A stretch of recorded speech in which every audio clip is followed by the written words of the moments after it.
Hey internets, it's Jake from Mini Terrain Domain, and this is Skymetal Iron Gods Chapter 2 Lords of Rust, Part 12. It's our first time back in over a month, and things are going to go a little bit different, but we'll leave that in Vi's capable hands to bring us up to speed, or rather, let us know what's going on. As we once again most likely fight for our lives, which seems to be the theme of this game. A couple of quick announcements before we get into the game proper. Let's see, just a reminder, take a look up above my head here and you will see these delightful little domain relics. Domain relics are a way that you, the viewer, or as is often the case, we, the players, can have an impact on the game simply by subscribing, resubscribing, gifting a sub, cheering 500 bits, tipping $5, all of which will earn domain relics that we can use for a variety of things. See if I can get this right. I get it wrong every time. I did it again. I got a 50-50 chance of domain relic or domain relics. And this is why I like having a moderator that types these in for me. There's Tamiko. I missed it. What are we doing? So the domain relic is we can use one of those to re-roll, or rather to roll with advantage. We can spend 3 domain dice to re-roll any die roll and use the new number, or for 5 of them, we can force the DM to re-roll. But we only get those with all of the things I mentioned, such as Myth and Gear's 76 months subscription, which, boom, there we go. Another one appears. This week, all of our games are returning after a brief hiatus. We took the month of July. It was much needed break. I think it's going to become the norm for MTD. in much the same way that we take the month of December off to take a summer break. It's good for the players. It's good for me, the DM, to take a break, but I'm also excited. We returned with 7 Dooms for Sandpoint, our Pathfinder 2 game, last night. That's still up here on Twitch, and will be on YouTube in the next week or so. Of course, Skymetal tonight, which happens every other Tuesday. And then Thursday will be the return of Welcome to Paradise, Michigan, Season 3, Genesis. I believe we're at about episode 20, and we left it not on a cliffhanger at all. Nobody was dying. Nobody was being rushed off. And it will be a totally chill return to the game, I'm sure. You can see me and M in that, along with several other friends, as we continue in that game on Thursday. Usual content warnings. We are adults playing fictitious characters in a fantasy setting. You may hear adult language, graphic depictions of violence, intense roleplay situations.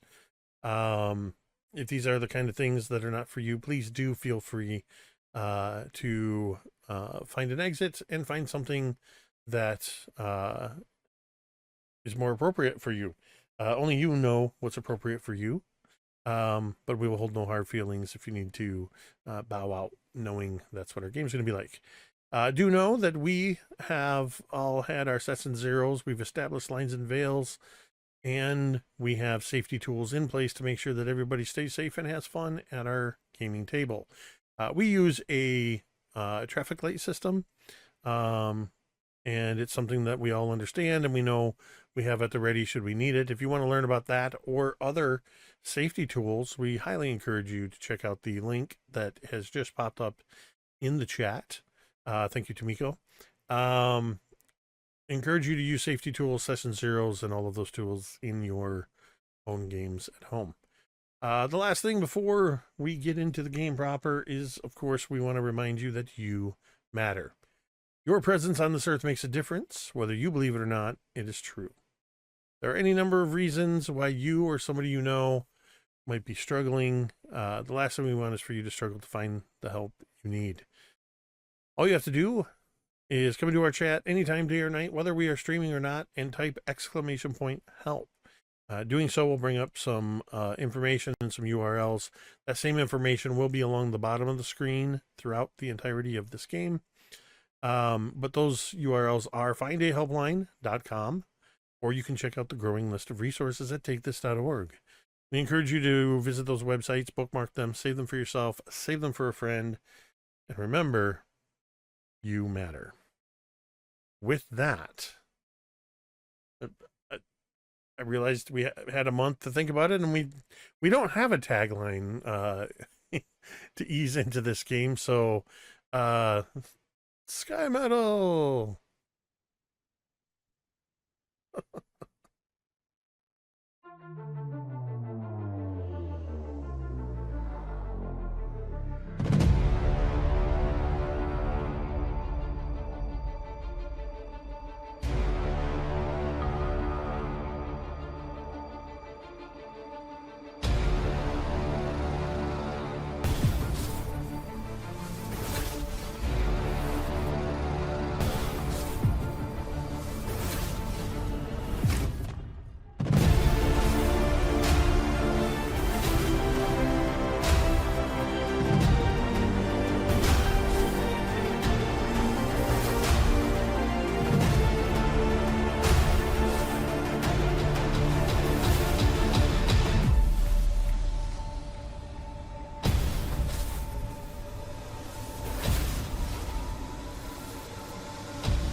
And so we return to Skymetal once more, but we leave behind the antics in Scrapwall. Instead, we turn our minds to many, many, many days prior, before you've arrived at Scrapwall, back along the Salin River. You've just left the city of Hadroth Hakados. We're doing a bit of a flashback episode tonight, since we're missing a very key member of the party. It is the three of you, plus Mayenda, plus Donut, on your boat. You've lost Zari to the Technic League a few days ago. She was captured, and now you are one fewer. The boat ride along this winding, long river, as you try your best to go um, downstream from downstream northwards to your way to Scrapwall. You pass by the many, many Badland expanses that surround this place. This is Numeria, the land of the fallen stars. It is a scarred landscape, rugged, just like the people who live within it. The people who live within Numeria have long splintered off into various tribes and clans, only somewhat recently united by the Black Sovereign up in Starfall. But there's been a new antagonist to the land of Numeria. Scholars and arcanists from the lands to the south. They are known as the Technic League, and they've come invading the land of Numeria. They have long established themselves as a colonial force here in this scarred, rugged land, trying to take advantage of all the technological ruins that litter the land that the native barbarian populations refuse to touch out of caution, superstition, and ages and generations of wisdom.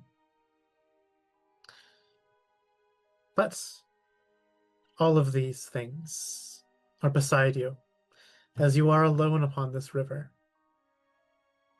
making your way.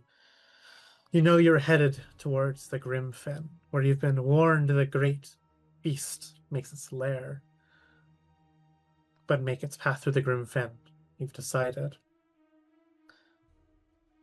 What kind of idle conversations are taking place upon the boat, upon this very ordinary day of travel for the group?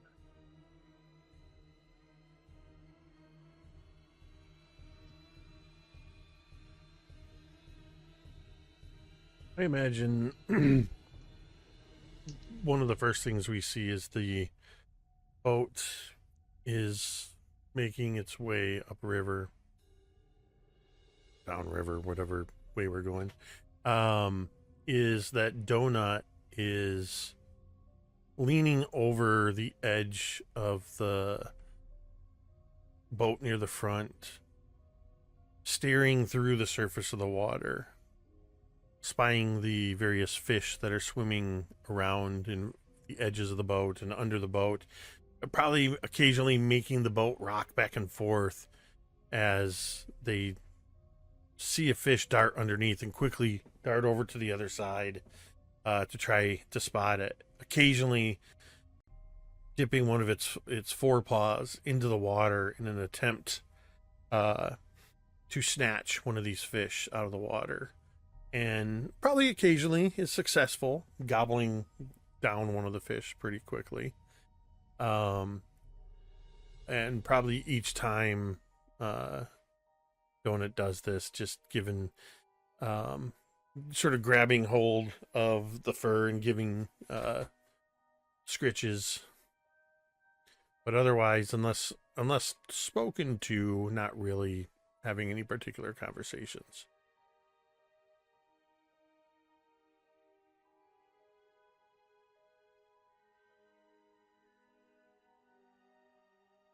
Yeah, I imagine we are a very talkative group. No. I Daeralei. imagine. I was gonna I say imagine Daeralei is Veris. just. Oh, Oh, sorry, go go ahead. ahead. No, go ahead. I was gonna say I imagine Daeralei is just as morose and quiet as normal, with the odd grunt or interjection, maybe question from Amanda, but I believe we probably all just let Veris be Veris. I think Veris is talking. Veris is definitely filling the silence. He is doing his weekly inventory of his little bookshelf that is his backpack, as he does this quite regularly, I think, as Yrsimagor knows, and he is busy just talking at no one in particular, but occasionally like makes eye contact with someone to suggest that he is talking to them, but then like I imagine like looks away or looks back at his bookshelf. Um, oh, and I do have to get more of this sulfur powder once we get back to this city. I'm running a little bit lower than I'd like to be on it, but oh, you don't want to drop this vial here, as he's like going through everything and like meticulously writing things down while having a running monologue of what he's doing.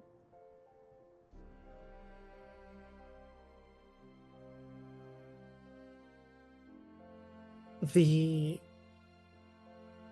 air of tranquility among the party members on this boat is broken as Mayenda speaks up. There in the distance, smoke, as she points eastwards.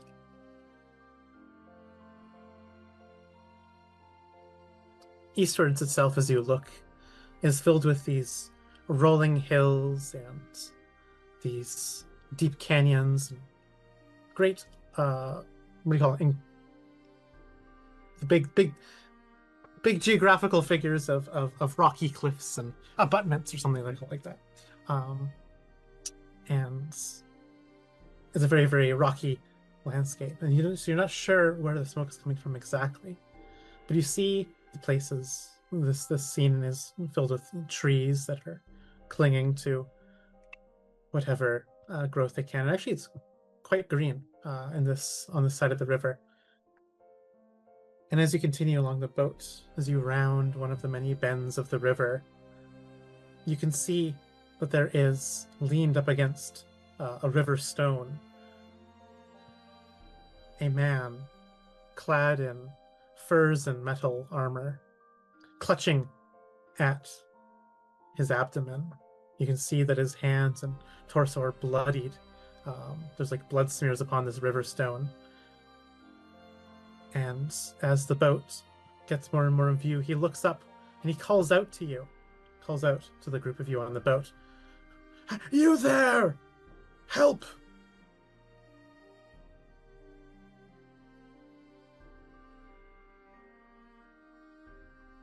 Daeralei purposely looks away from the figure on the beach.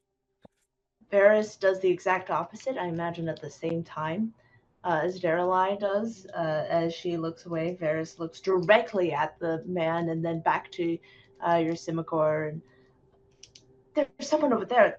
They look like they need help.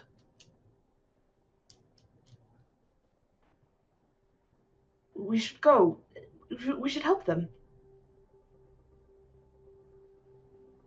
Before responding to Veris, I sit up and I'm going to take note of this individual, but I'm also going to start scanning the shore, any foliage or anything like that, looking for any signs that this could be a setup, an ambush, riverway robbery. There'll be a perception roll for anyone who is suspicious of this. Digital or physical? Let's go digital. What time of day is it? Is it bright skylit outside or? I would say yes, it is. Probably dusky-ish. Not like dusk, but like late afternoon. Being the dark elf that I am, would I have? Mhm. Yeah, you have disadvantage. I would have, yeah.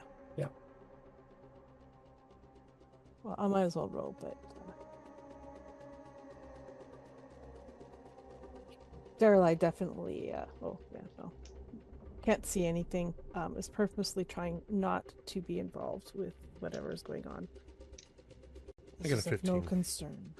Oh, Yrsimagor, you are no stranger to the sight of blood.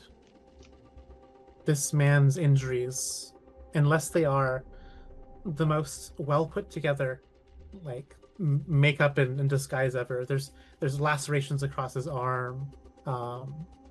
There's this deep gash in his armor. There's blood soaking through the linens and furs that he wears. This man is very clearly real in his injuries. You look about in the foliage, and it is empty. There are no bandits that you can see lying in wait. No ambush here. I will quickly grab hold of the oars. Like we established this, we have oars and Yeah. I will begin to sort of work against the current and try to drive us over towards the shore and towards where this man is, so that we can get out of the main current and hopefully Veris can tend to this man's wounds. The boat comes to a rocky stop amongst the river stones. This is not a sandy riverbed, but instead I think rocky with large pebbles and stones, and it kind of rocks a bit, but comes to a stop nonetheless as you beach the boat along the river's shore. He grunts out in pain again. He's doubled over. You can tell that there's not much time before he succumbs to his injuries. I think at that point, Veris like jumps out of the boat as soon as he can, and immediately runs over to the man, and is going to try and cast a Cure Wounds on him immediately. Okay. Give me a roll, please. While Veris does that, I just look at Daeralei and Mayenda and just mutter, "Keep your eyes peeled." It's 12 healing. 12 hits. Perfect. As you bring your hands up, and you use your tinkering object to heal this grave wound, you know that he will not die in the next little bit for sure, as you've stabilized him in his injuries. He takes in a deep breath and, thank you, little one. I am Gjorgyorsen. Who are you?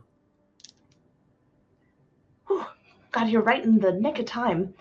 I'm not sure how much longer you would have lasted if we weren't here. Well, I'm Veris, that's Yrsimagor, and over there is Daeralei.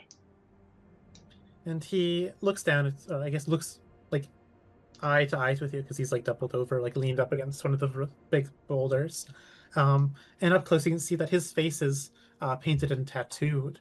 And the tattoo markings stir some kind of thought in your brain, a little bit of recognition. You can roll a history for me, please. Okay. Ooh, it's a 12. You would recognize that these tattooed markings upon this man's face are that of the Bloodgar, one of the many tribes across Numeria. The Bloodgar are known to have the entire territory of the eastern section of Numeria, and are quite a prolific people. Though they seem to be a bit unwilling to. They seem spurned and not wanting to bow even to the Black Sovereign.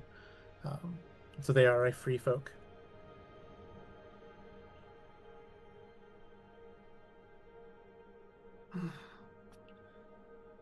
It's good you came when you did. Listen, I know that we are but strangers, but my people, well, we've been attacked. And I fear I'm the only survivor. I am in no state to fight off my invaders, but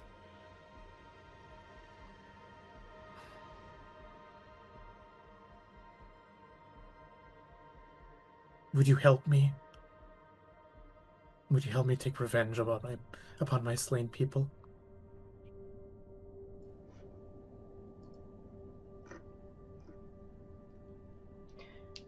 Veris trusts him, is just going to make an insight check anyway, not for distrust, but for any additional, like, I guess just insight that he can get from this. Yeah, roll me insight, please. Roll me insight to get some insight. 5. Who Yeah, You you know what? This gain guy no really, insight. this guy, I think that he wears his heart on his sleeve, and I think that he is saying exactly what he needs from us and nothing more. Who attacked you?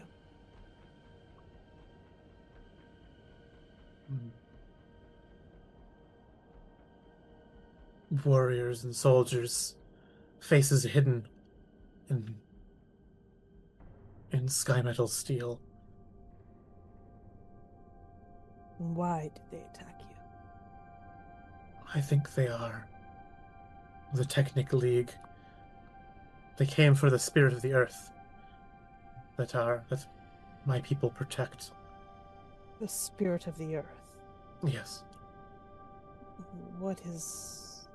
Would I know what that is? Have I heard of that at all? No, this does not ring a bell to you at all. No stories, no nothing? No. The spirit of the earth. What is this?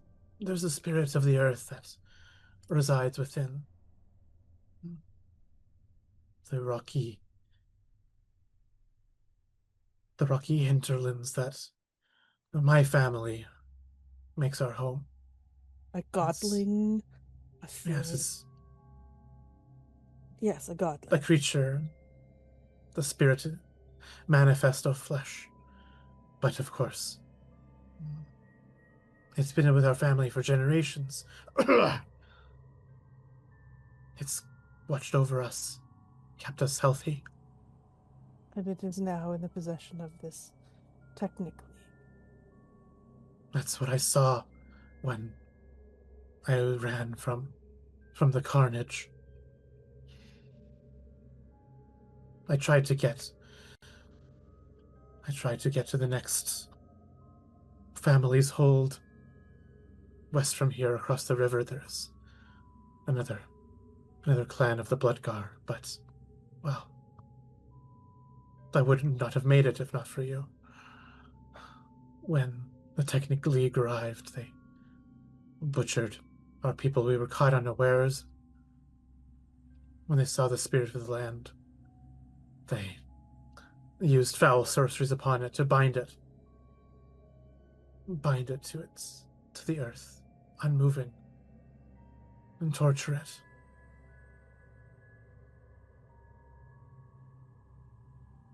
So they are still there at your Yes, homeland. unless they've taken the spirit of the earth with them from when they came. How far distant are we talking? And he like looks down at like how injured he is, and I didn't make it far. And he would, and he'd kind of gesture to the smoke in the distance, and the smoke is very scary. And so that would be like maybe like a little under an hour of a hike through the rocks and crags of this place.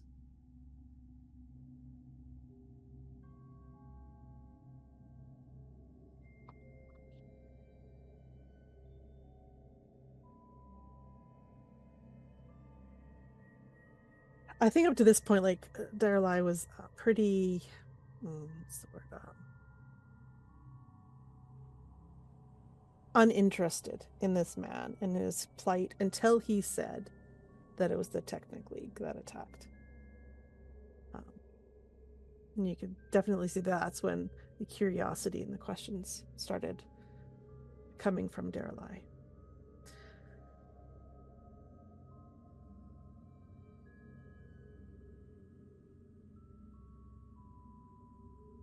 Please join me in. As he like leans over and picks up his like sword that's been like leaning against one of these stones, as he like tries to get up onto his own feet, healed now from Veris's first aid. I will go against them. Please be about my back. I understand if this is not your fight. My people need to be avenged.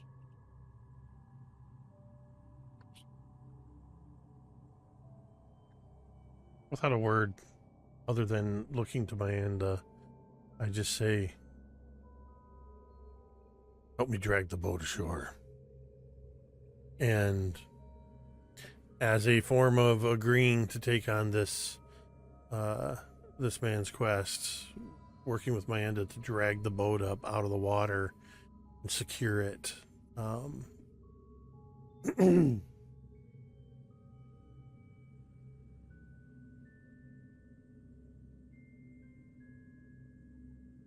then Amanda will help you with her one good hand, pulling the boat ashore. And then I would grab from within Veris's book pack, and just walk over and just sort of hold it out for Veris. Yeah, yes, I almost forgotten about that. So much excitement. And he like grabs it and secures it on himself.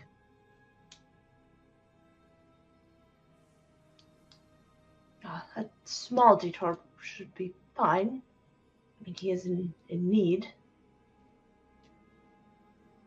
All I needed was a reason to kill more Technic League. This is after we lost... Oh my gosh, I'm blinking on her name. Yes, Zari. Yes. Zari. After we lost Zari to the Technic League, and I made a formal enemy with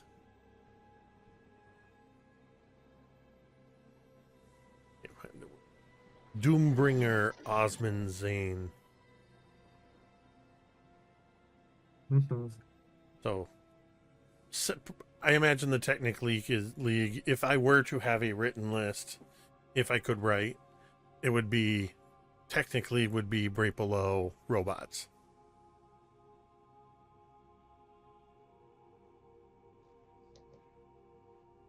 Or below robots and Kolgara. Yeah, I believe too, like the wounds of Zari's I mean, I guess we don't really know if she's dead or not. Capture / death, whatever it is probably still pretty fresh for all of us. It's only been a couple of days, so yeah, Daeralei is almost uncharacteristically ready to help this stranger, simply at the words of, Technic League. Miranda will chime up. The Technic League has always been a thorn in Hellion's side. I don't know how much fight I will be of use here, as my connections to him are dwindling.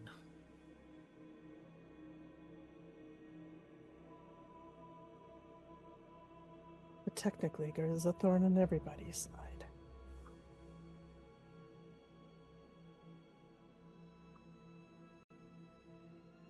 That it is. They seek to harness and tame the old things of the world.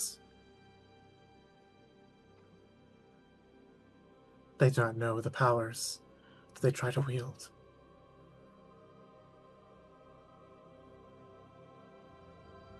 Do your best, Amanda. That's all we can ask. Besides, your knowledge might come in useful.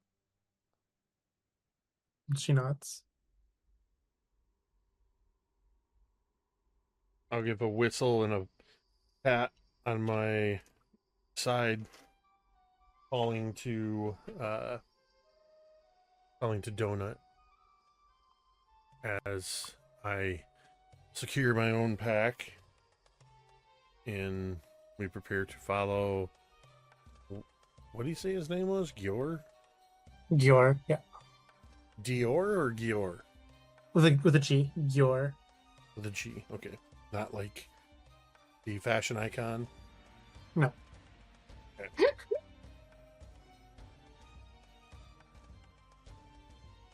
Lead the way. And so Gior will pick up his sword and begin, like, limping at first, but beginning to lead the way through the crags. You make your way through the maze of crags and rocky terrain towards the smoke in the distance. The wind blows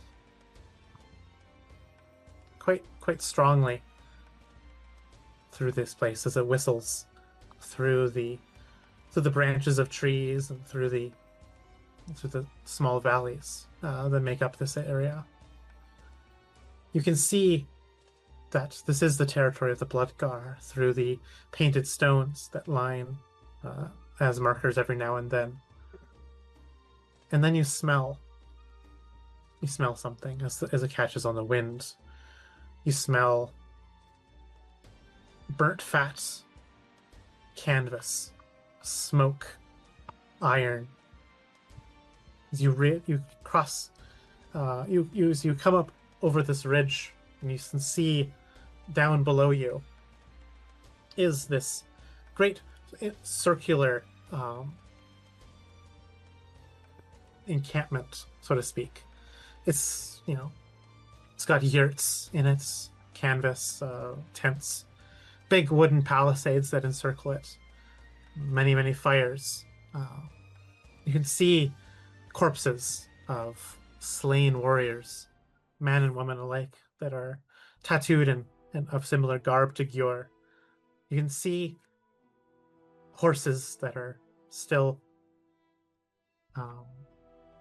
that are startled, trying to like push at their not reins, but whatever you tie a horse down with when they're at rest. Yokes, I don't know. The horses are startled and trying to get free, but they are still fastened. You can see that not only are there corpses of the Bloodgar folk, there are also corpses of Technic League footmen. And you can see there is a large banner that is now flying over as some of these footmen are like dragging the bodies of the Bloodgar over into a big pyre. There's a big banner that is being hoisted above of it's a brown gear overlaid on this lavender fabric that is the symbol of the Technic League. Smoke comes up in plumes. This is a raid that is successful as they've butchered this family of Bloodgar. You have this overlook that you're standing over, seeing the carnage that has happened. Gior has his knuckles white around his sword. You can see palpably that he is thirsting for vengeance upon the Technic League. There's a way down this like little overlook, this like thin little trail that winds down.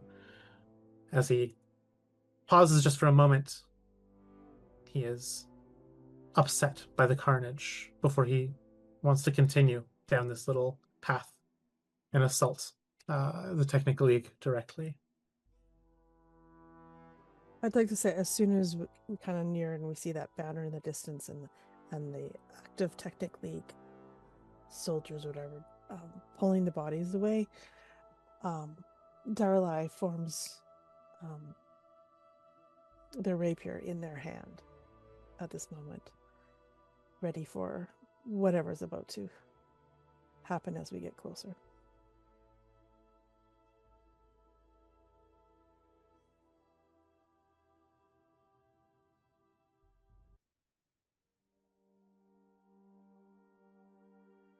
I would like to just scan the scene and try to gauge how many are there, what kind of weapons can we see that they might have, how ready do they look, as in, are they basking in the confidence of their victory and relaxed, or are they on alert? Have they positioned guards? Yrsimagor is very much taking on the orcish behaviors of a hunter, or having been a part of raiding parties himself, not wanting to rush in, getting a sense of what we're up against. You see that what remains of this Technical League force numbers less than a dozen. You can tell that there is movement within some of the yurts, but moving the bodies about, and the footmen that are posted as watch, maybe you can only see about 5 of them total. Though, as you kind of can continue to overlook, rounding a corner hidden by one of the toppled totems and collapsed yurts is a taller, towering robot that moves on these conveyor belt moves on these treads, and like that scene in the Terminator, it kind of just rounds a corner and crushes one of the corpses of the fallen in its path, as it does a little patrol of the now slain encampment. You can see you cannot see any leader or captain among them. You only see that robots and the five footmen that are doing various tasks, kind of cleaning up the place and posting guard. When the robot appears, you can probably hear Yrsimagor grinding his teeth,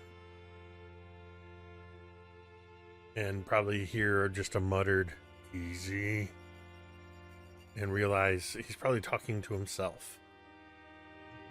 I think, Yrsimagor, you feel like a small, reassuring little paw on your side, as you feel Veris. He knows, he's worked with you lots, and so he can tell when you're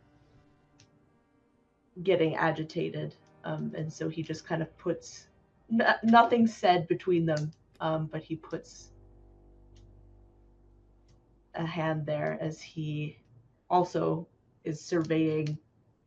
You can see that he's sniffing the air, and his whiskers kind of twitch, I'm sure the smell of the whatever is making this machine, the acrid stench of whatever's making this machine move, fills the air. And he whispers, "They seem unawares. Perhaps we should come at them from all sides. Skirt around, surround them." Good idea, but we don't exactly have a enveloping force. I turn to Gior. Did they take any prisoners? Just the spirit of the earth. I'm the only one that I know of who made it out alive. Said they I bound. couldn't make it to the horses to ride off.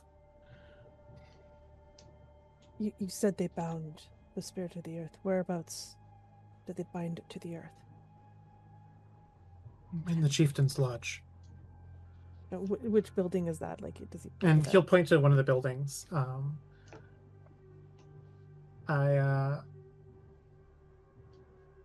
He points it to the one of the farthest on the kind of your right hand side of the encampment.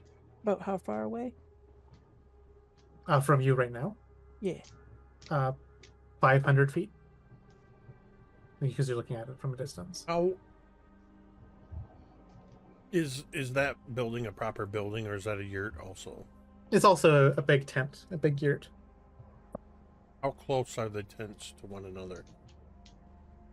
There's about like between like 20 and 30 feet gaps between yurts. It's pretty spread out. Yeah. Turning to Veris and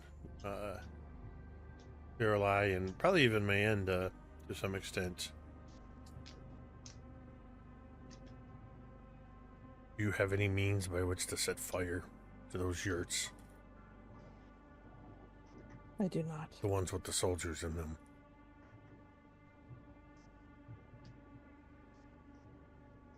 Mayenda will roll her one circuited hand back and forth, and she'll cause sparks and lightning to arc between her own fingers.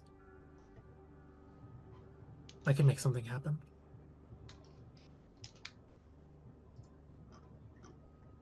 Good. That should be... However we decide to go in, one of the first things we should do would be to light as many of those tents other than the main one. It'll create a distraction and possibly hinder or eliminate anybody that's in them now.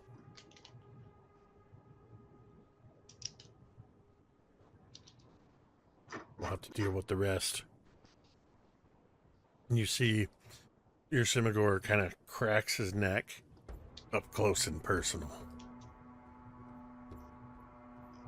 As if it were even a question, you just see him eyeing that big lumbering robot as he says, "The robot is mine." Can Veris ready an action preemptively?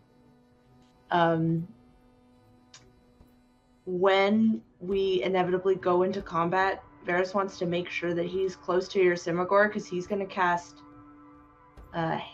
haste Ooh. on Yrsimagor. Nice. I would What's the also duration? What's the duration of haste? Is it 1 minute?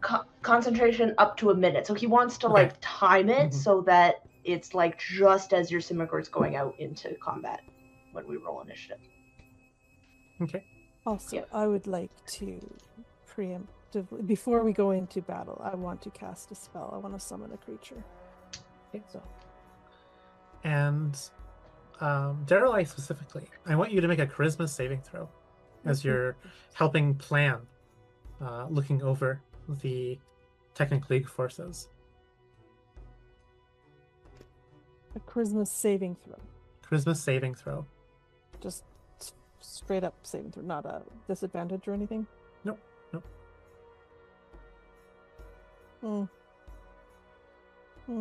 That's a 13.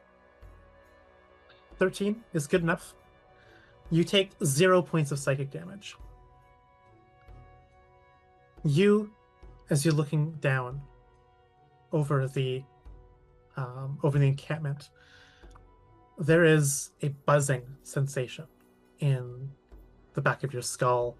It kind of like tingles at your jawbone just a little bit inside, and like a little bit of rattle in your ear on the one side. This is the same sensation that you felt looking upon Osmond Zane back during that Technic League checkpoint earlier a few days ago. There's a sensation of some kind of pulse, some kind of signal. It kind of feels like it wants to draw you in and connect with you.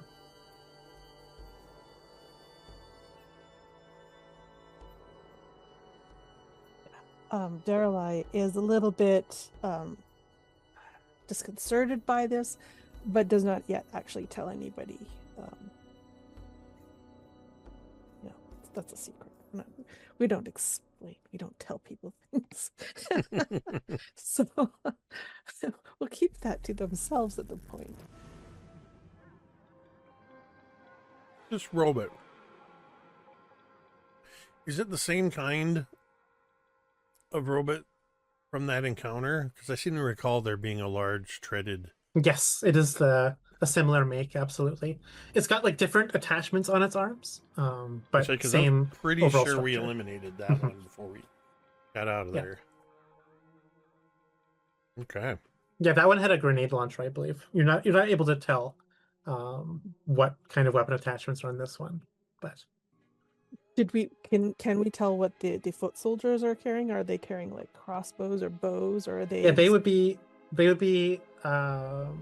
have long swords and crossbows.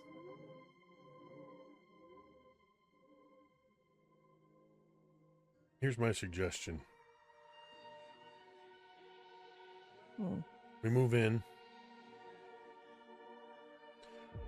And get as close as we can get. Right up on them. How many tents were there besides the main one that we want to avoid? Let me Or just not pull up. avoid, but we want to avoid setting fire to. Asking so many questions. Let me find. And Vi's not used to us planning an attack Right. so much before we go in. It's almost like we're learning.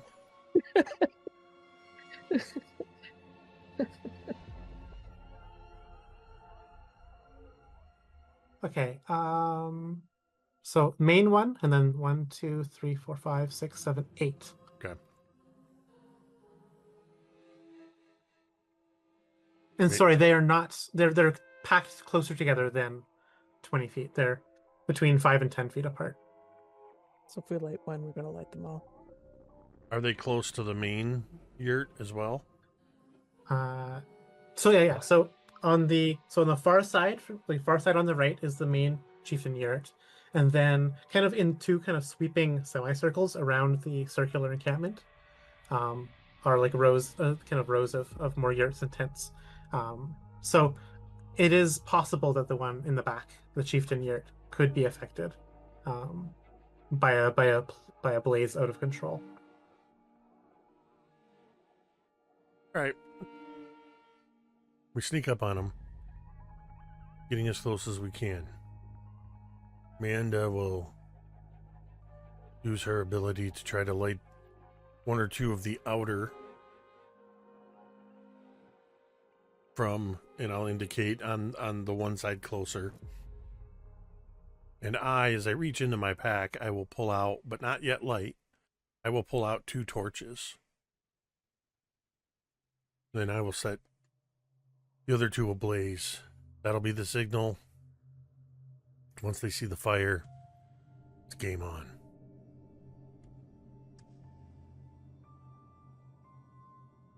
So your plan is to do a stealthy approach to light flames, and then once the flames are set, to then do a full assault. That's the plan? That's the plan I'm pitching. Okay. I think that maybe Veris would also say that, Veris isn't a super heavy hitter, so I think he wants to try and like locate this, the earth spirit in that big tent Okay. Good call. while the chaos is happening. And if there is an opportunity, get them out, but at the very least, just kind of sneak into that main tent in the chaos to see if he can locate them. If you can get around behind it in the chaos, slit the tent.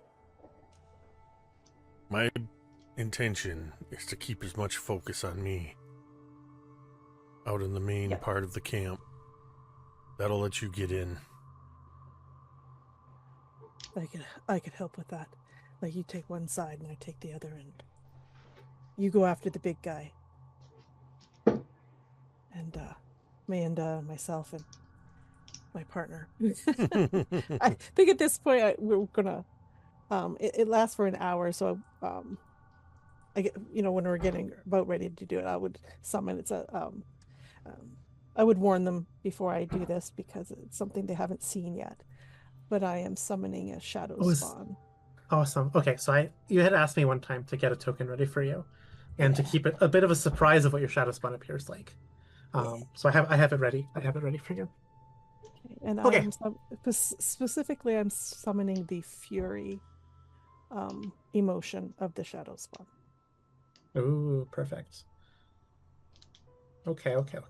Doesn't let's change take a little stats or anything, but it does. It just changes the one ability to get. Yeah. Okay, I would like everyone, please, to roll me initiative, is for the first part, and anyone who's doing a stealthy approach to give me a stealth roll. And Veris also, wants to cast haste too on Yrsimagor. Yes, yeah, absolutely. Okay.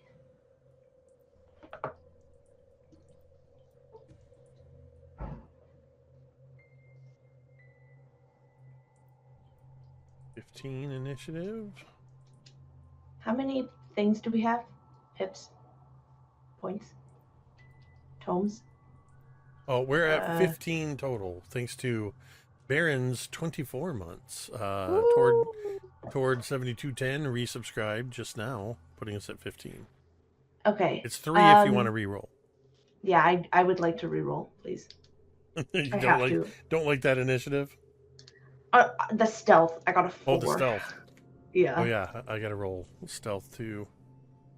Let's see. Here we go.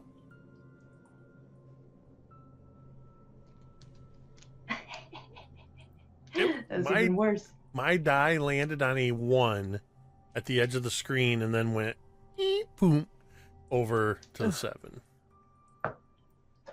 Man, I feel like I should reroll as well. Let's see, that would take us from 12 to 9. Let me set those real quick. Where are they? Okay. Why don't I hit? There they are. Bonus. So you got a 3 in your stealth, is what your final answer? Okay. All right. Because you have to take the reroll, right? Yes, you do. Yeah. Yeah. I'm re-rolling real quick. Okay. Let me get the scene ready here. So my new stealth is better. Also a 15. My dice need to go to jail. Was that here or was that one of you guys? That was the robot. No, I don't know where that was. I have a lot of loud trucks and motorcycles driving up and down my road, even at 10 o'clock at night. So it was very likely here.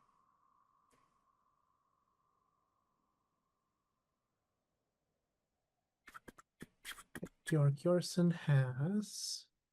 Are we mapped up? Yeah. Matt. So at the little bottom area here is the party's tokens. You can go ahead and position yourselves where you'd like to be when we have initial start here. So how high is this wall that we have got around us? 10 feet tall. So I think before we would approach, we'd ask that Mr. Yor if there is another way in besides the obvious front main entrance. He would say that it's well defended, but from the north, and especially the creek, the pool, is kind of like a way in if you go around from the north. Like the walls have been built along the south to, obviously prevent any kind of entrance. But the crags along the northern side, you could technically have an ambuscade down Um,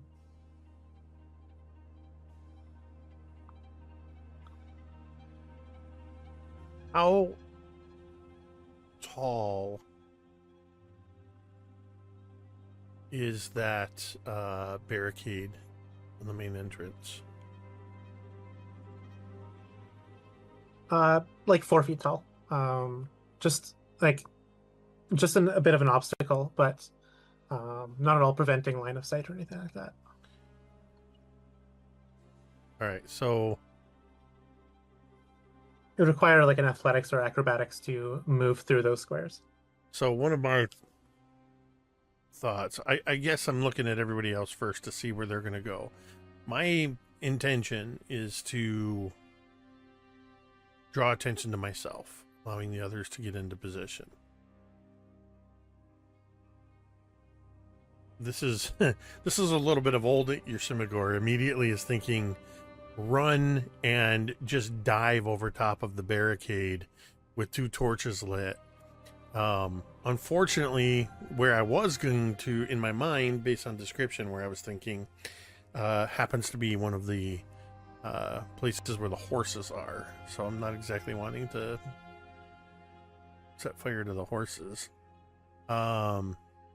But regardless, Daeralei, Veris, which way are you thinking you want to go? Well, Veris is going to follow Yrsimagor. Well, that's right. You're going to stick pretty close to me. Yep. Do we just be bold and go straight in? Or do we try to actually be like sneaky about this? So my other Like idea was to move around to the side. You said these were 10-foot walls? Is that what you said? Yeah. To move around to the side here and basically just try to climb up and then reach down and pull others up. You guys want to try that? Yeah, and how high are these would these rocks in the back be above like the ground So level? 40 feet from beginning to end, though they're like at roughly like 5-foot increments. So one could Because get they down kind there of form without yeah. without climbing. Yeah. And how long would it have taken to, let's say, to circle around to be at the top of that bluff up there to be able to come down? So I can say that you could have done it easily if this is what you want to have your plan be. Like you could have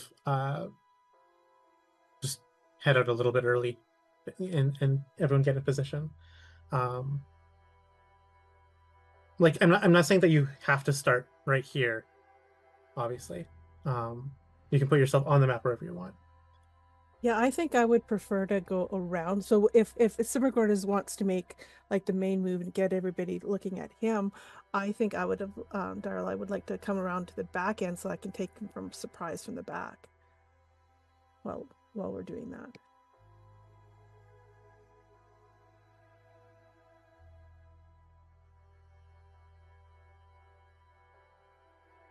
And that leaves with my buddy.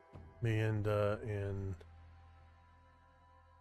Guillaume, or Gior, not Guillaume. I did hear that right. His name is Giorgson. Okay. Giorgson, yeah. Cool. Do you want Manda with you? Or do you want, or? Yeah, I'm probably gonna have to help her. She's got only one good arm.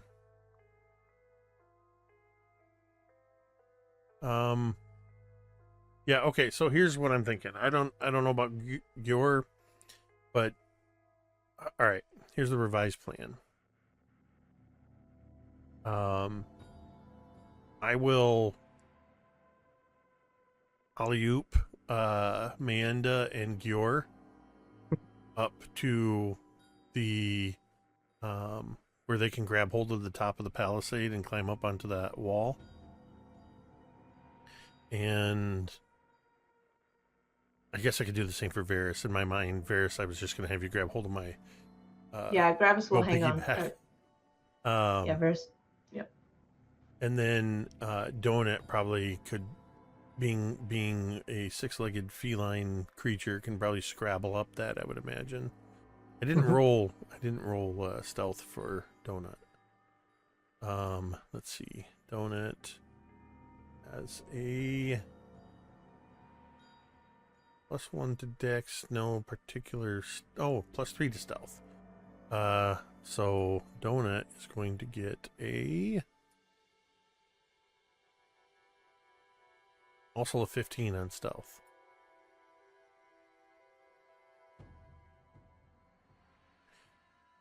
Okay. So then, yeah, have Donut scrabble up. And then Veris and I. So yeah, we're just sneaking up here kind of behind these tents and climbing up over the wall. I'm going to... Gior has a sword. Does he have a ranged weapon? He would have a few hand axes to throw. Okay. I'll look at him as I carefully pull out my torches and prepare to light them. Can he use a crossbow? Gior? Yeah, a light crossbow. Yeah, he could use one, yeah. I would give him my light crossbow and my Okay. crossbow bolts. I'm gonna point to Donut and Gior and just point at the guards that are at the front. Wait till the fire starts. Awesome. So you have climbed up the palisade. Everyone succeeded in stealth rolls except for Veris. And so, Em, I would like you to describe for me, please, how Veris ends up catching the attention of the Technic League soldiers and giving away the ambush and having everyone enter initiative once more, and your plan no longer surviving contact with the enemy. Oh boy.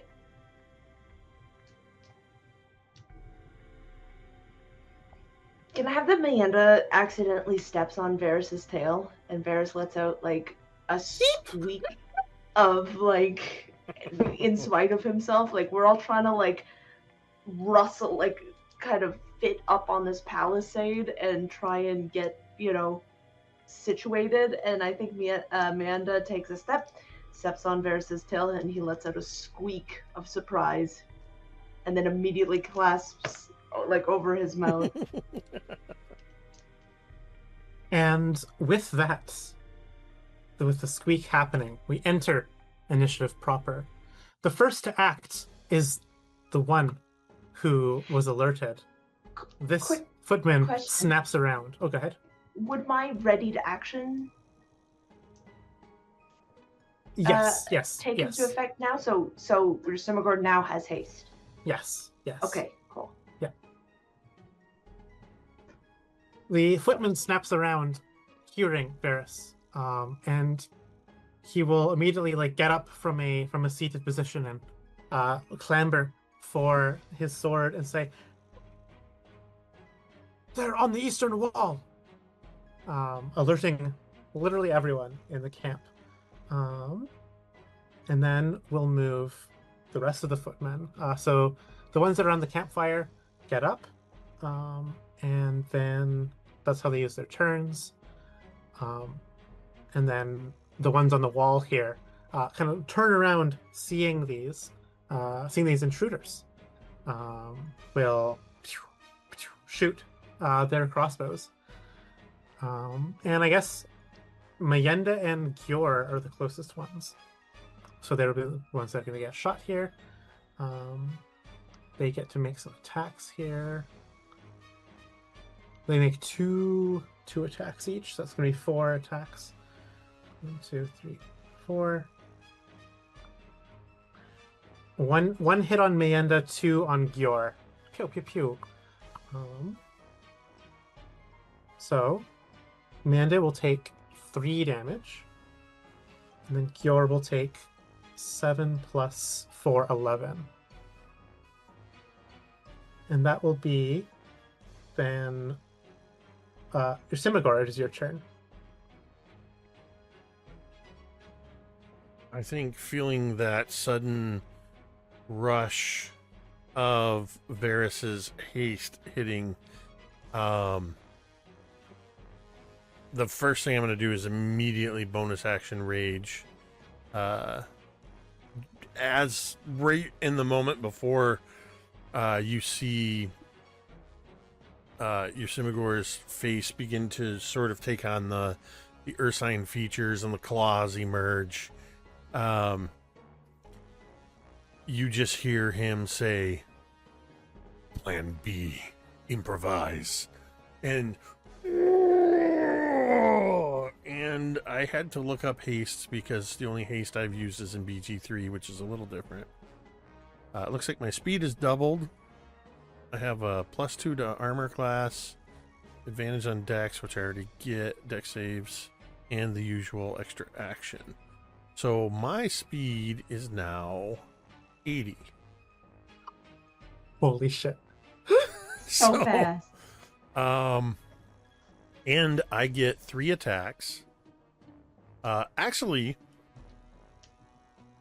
because of the way this works, I get 4 attacks because I get the claw attack, extra claw attack that's part of the claw attack action, and then the hastened action, which would be 1 additional attack. Does that sound right to you? That sounds correct to me. Perfect. So my plan is, where's that robot? He's up here, and that is the body that he just crushed over, Terminator Yep. style, with his treads. Okay, there's the measurement. So it's 70 feet away. 69 away. 69. Nice. Nice. Here's my plan. Because I got a little 10 feet of extra action. I am going to leap down off the wall, run through the tents, and with 3 of my 4 actions, I'm going to hit each one of these guys as I run past them. Okay. I recognize that I'm also probably going to draw opportunity attacks from them. You will certainly take an opportunity attack from each of them as you go past them. With the plan to end up engaged with the big robot and use my 4th attack on him. That's sick as heck. Okay, Go ahead and roll all of your attacks, and I'm going to roll my attacks against you. Okay, so I'm just gonna, I gotta remember. It's been a minute since we played. Let me just check real quick. Oh, I'm also gonna attack recklessly on every attack, because barbarian, of course. Let's see. Do I have any other things that add damage to it? Get. That's not anything. If I just get the +2 extra damage for the rage, I believe is the deal. Okay. First attack with advantage. Do it. Yeah. 17. Miss. You glance your claw off the armor. The Gonna continue Skymetal armor moving. that these things wear. Second attack on the second guy. Oh my, one of those was a nat 1. Dirty 20 to hit this guy. Okay, that'll be a success. Third attack on the third guy. Another nat 1, but a 18, so that's a 25 on the third guy. Okay. And the final attack, whoops, I didn't roll with advantage. It's either a 16 or a 13. So it looks like miss, hit,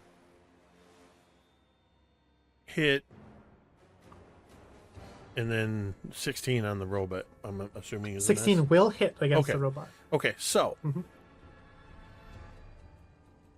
I feel like there was extra damage I was doing before, and I can't remember what it was. So I'm just going to go with this. Might be confusing my barbarians. First attack, or first hit, is 9, 10, 11 slashing. Okay. The second hit is 7, 8, 9 slashing on the second guy. Okay. And then the final hit On the robot. on the robot is 11. Okay. And it's literally, you just see as he leaps off sort of mid rage, hits the ground and just goes barreling through, swipe, swipe, swipe, and almost using his claws to leap past while taking these potential opportunity attacks, heading for that robot, kind of sliding in and just hitting it with the claw attack. All of your attacks are at advantage.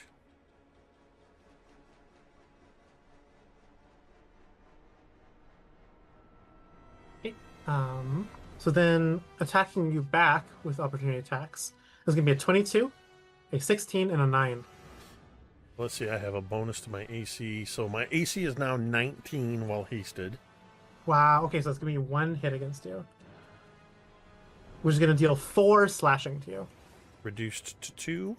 Mm-hmm. This is how you barbarian. I love And an now- hasty barbarian. And now it is Donut's turn. This needs to be a regular play in our playbook, Veris. Yeah, that's me. Action, bonus action, haste action.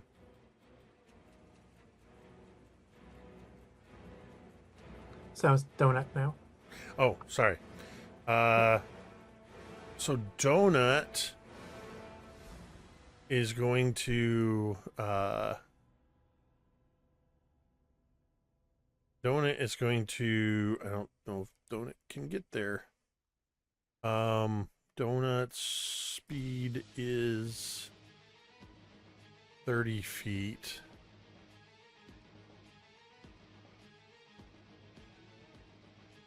And doesn't have any kind of pounce ability or anything like that. So I think Donut's just going to start making his move. Is her? I don't remember. Her. Her. Donut is going to start making her move. What the heck? She'll dash to get right up engaged with suddenly scrabbling up this tower. If I don't know how tall the tower is, can she make that with the dash? Yeah, absolutely. But the tower is at is at palisade level, so it's fine. Okay, so yeah, she's scrambles up there, all 6 legs, digging, claw, shredding wood, and as soon as she lands in next to this technically footman, you just hear that low guttural, and that's all she can do. Okay. That brings us now to Mayenda. So the plan for Mayenda was to spark fires, right? Yes. Okay. So then she will hop down and using her lightning hand begin to catch this tent of flame. This tent catches flame, and every single round, the flame will spread in a random direction that I roll on a d4. Okay. So let me do a little draw tool. Red and red. And I'll make it a... You don't squiggle. have How fire do I do that? tokens There we ready go. to go? You didn't anticipate? There we go. That is the fire. It will expand in a random direction every round. Now it is the robot's turn.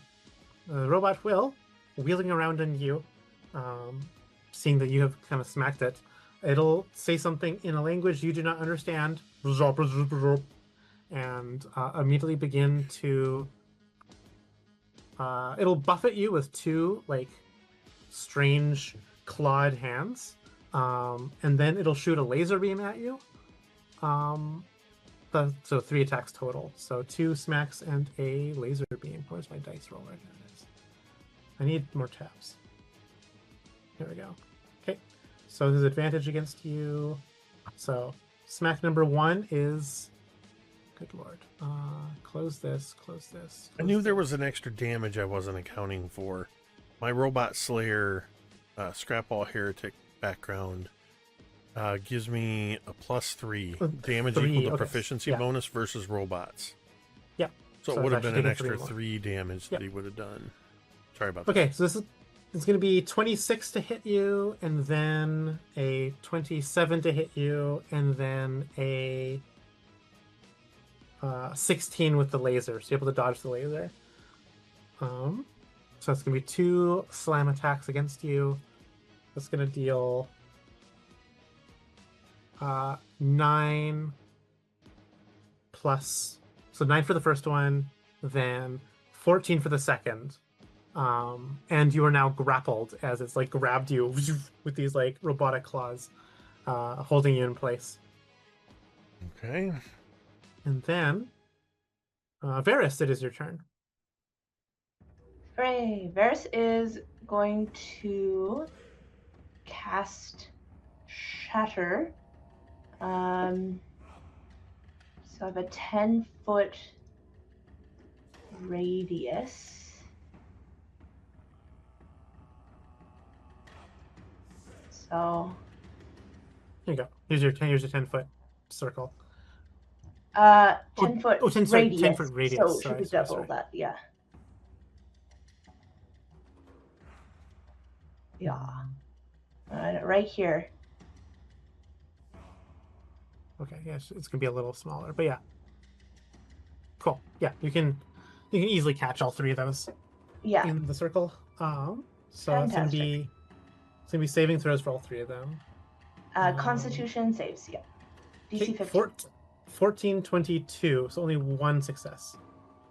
Okay. Oh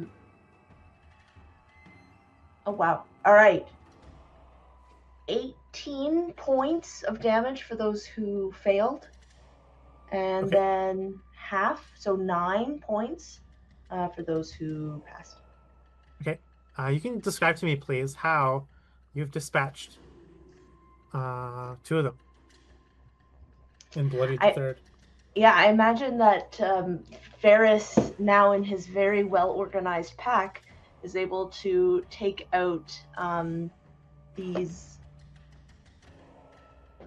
They almost look like these little forms wrapped in this very light paper and twisted, and Veris throws it in the midst of these 3 footmen, so small you can barely even see it, but when it hits the ground, all of a sudden this shrapnel explodes from this small item, and you can see that as the shrapnel is flowing, like being tossed out or exploding from this small thing, it's growing in size, and so it creates this like shattered shrapnel effect that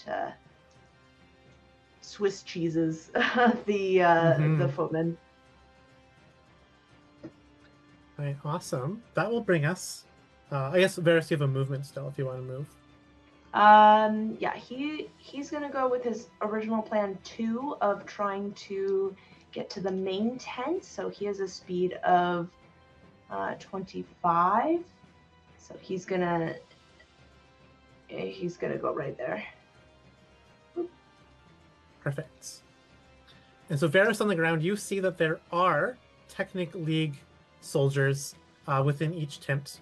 So there's going to be, mechanically speaking, there's going to be a 25% chance that any given tent will produce 1 more footman, unless it's on fire, in which case it's the poor soldier's dead inside.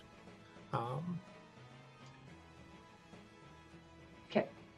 Daeralei, it is your turn. You had said that you had conjured forth a shadowy being, and the shadowy being that is summoned at your beck and call is this nasty Lovecraftian horror that emerges from the void. It's good lord. It twinges and senses the environment with these strange antennae like pseudopods that is now at your summoning. Beautiful. So it'll go immediately after I go. So the first thing I'm going to do is I'm going to move myself down this cliff face a little bit. Mhm. I'll say it's difficult terrain to move down this cliff face. I don't want to go. I'm not trying to get too. Oops. I'm trying to get too far.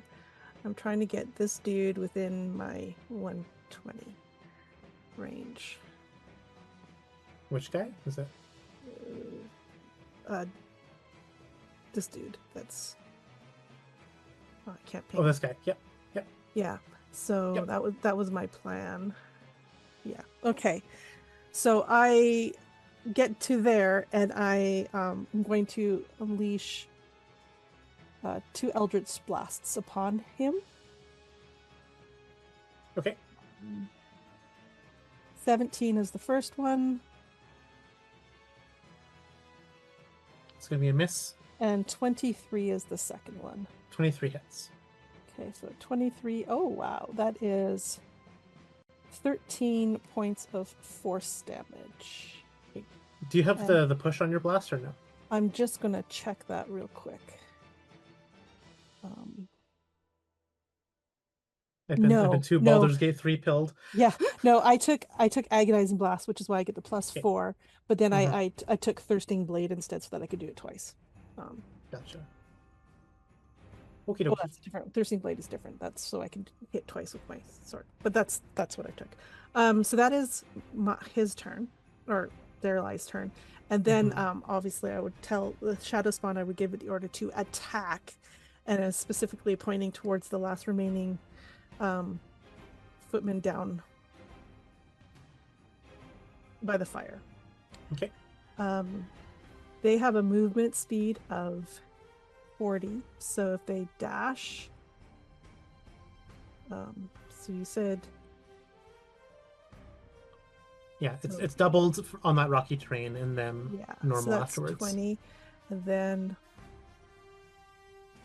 40, so they can get to about there.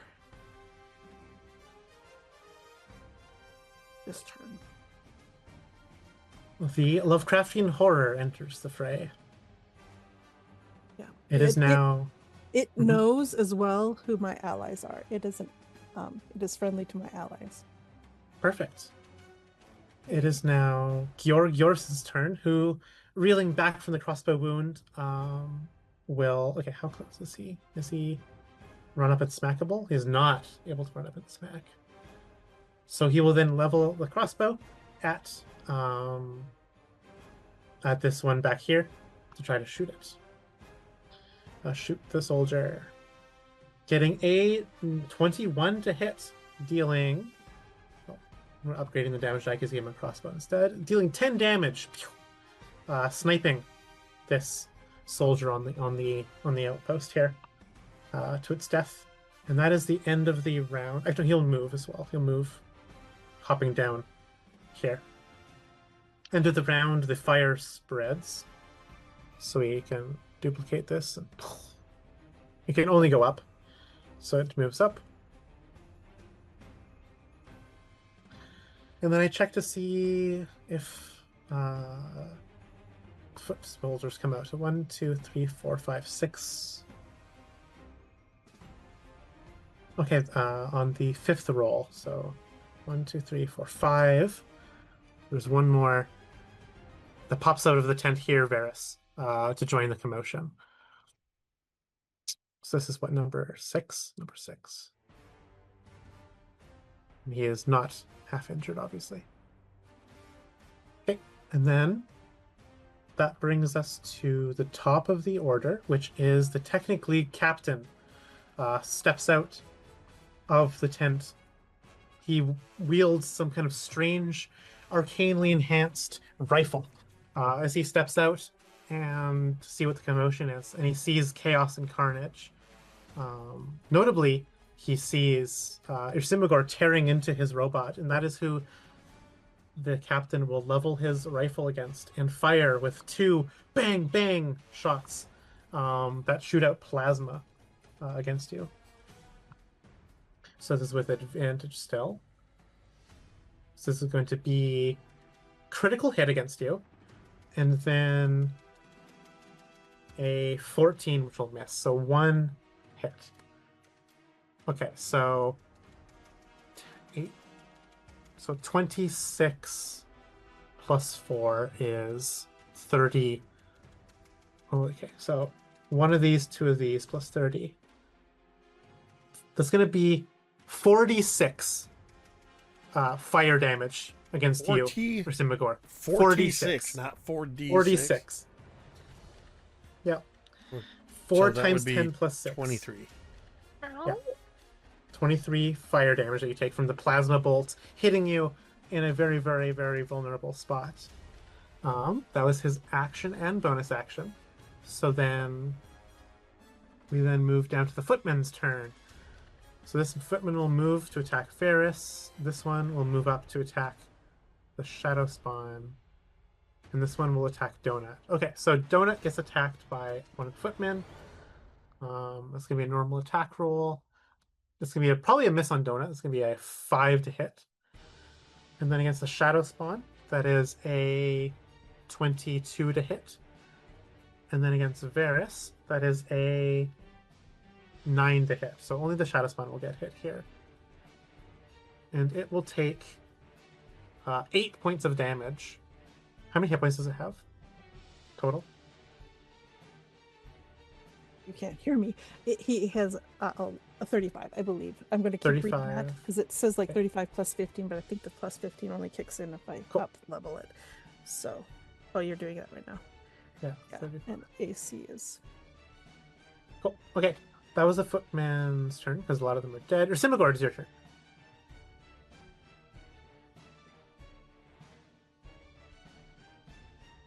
I'm going to bonus action Second Wind to get 5 HP back. Not a lot, but and then I'm going to hastened attack. All 4 attacks reckless against the robot that has me grappled. And Awesome. Make those attacks, please.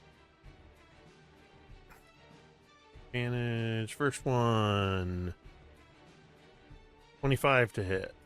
Yep, that's gonna be a hit. Second You're one. looking for 15. 22 to hit. Mhm. Third one. 23 to hit. And the final one. 24 to hit. So It's 4 hits. all 4 of them are going to be 1d6 plus 4 plus the 2 for raging plus the 3 for robot slayer. So that is 1d6 plus 9. 1d6 plus 9. So I just got to whatever comes up on the dice roller. Well, here, I'll just do it this way.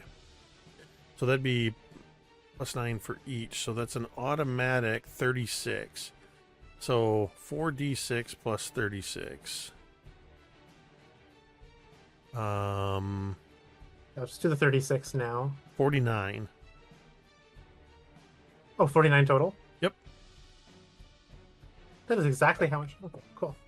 You have bloodied the robot, which means that you have ripped off of all of its like Skymetal hull plating, further reducing its armor class down by 4 down to 11. Excellent. As Yeah, you rip away its armor. gripped by this thing and in that Ursine form, even with getting hit, I imagine getting hit from the plasma rifle just enrages Yrsimagor even more. And you just see racing his feet against the robot and just ripping at pieces of the armor, knowing that this is the best attack to do, is to start tearing this thing to shreds. And, yeah, just doing so in this violent, reckless manner. That's action bonus action. So, Cool. That brings the donut then. oh yeah, Donut gets to make a multi-attack, which is 1 bite and 2 claw attacks. Those are, let's see, the bite is plus 4, and then plus 5 on the claw attacks. I'm going to do it this way. So bite attack. Whoops. Where's the D20? There it is. Bite attack. The bite attack is only a 7 against that guy. The first claw attack, it's a natural Critical 20. hits. Nice. And the second claw attack is a dirty 20. So a nat 20 and a dirty 20. So crit and a hit. So the crit would be 1d6 plus 2 would be 8 plus 1d6. So that'll be 9. But with the claw attack, if the target is medium or smaller creature, it is grappled. Ooh, okay. So you did 9 with the crit. And then It is now grappled. and then it's just a d6 plus 2. Another 1. So another 3 points. Okay. And just double check that. Yeah, he's grappled, and that's the end of its turn. Perfect. That will bring us to Mayenda, who will run up here, and dashes up, and will shoot out from her hands another blast of lightning at this footman in front of you, Veris, helping you out. Getting a 19, which is going to be a hit, and dealing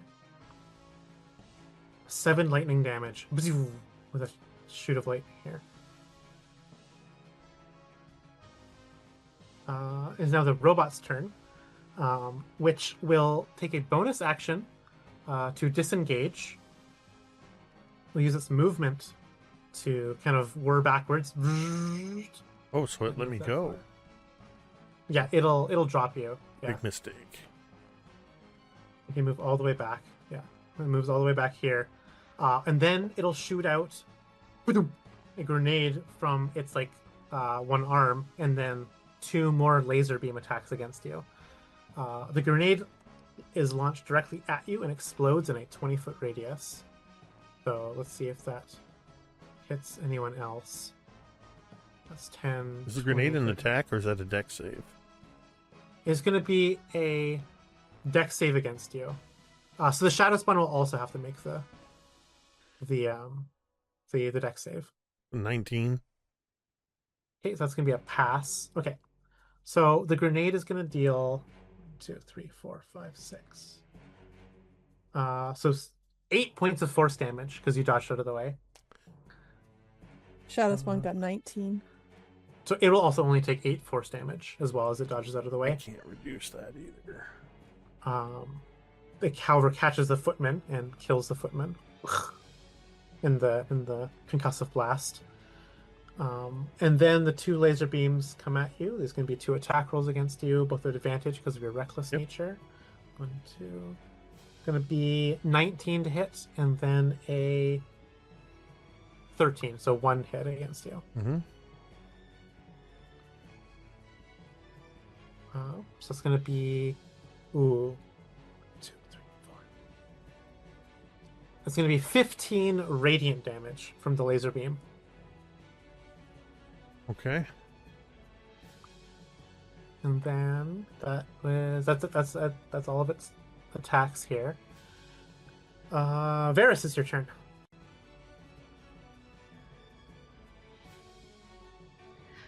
Sorry, what was the amount on that? 15 radiant.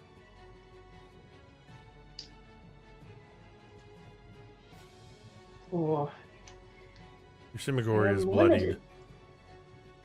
Okay. Yeah, I'm limited with the amount of spells that I can do because a lot of my spells have concentration.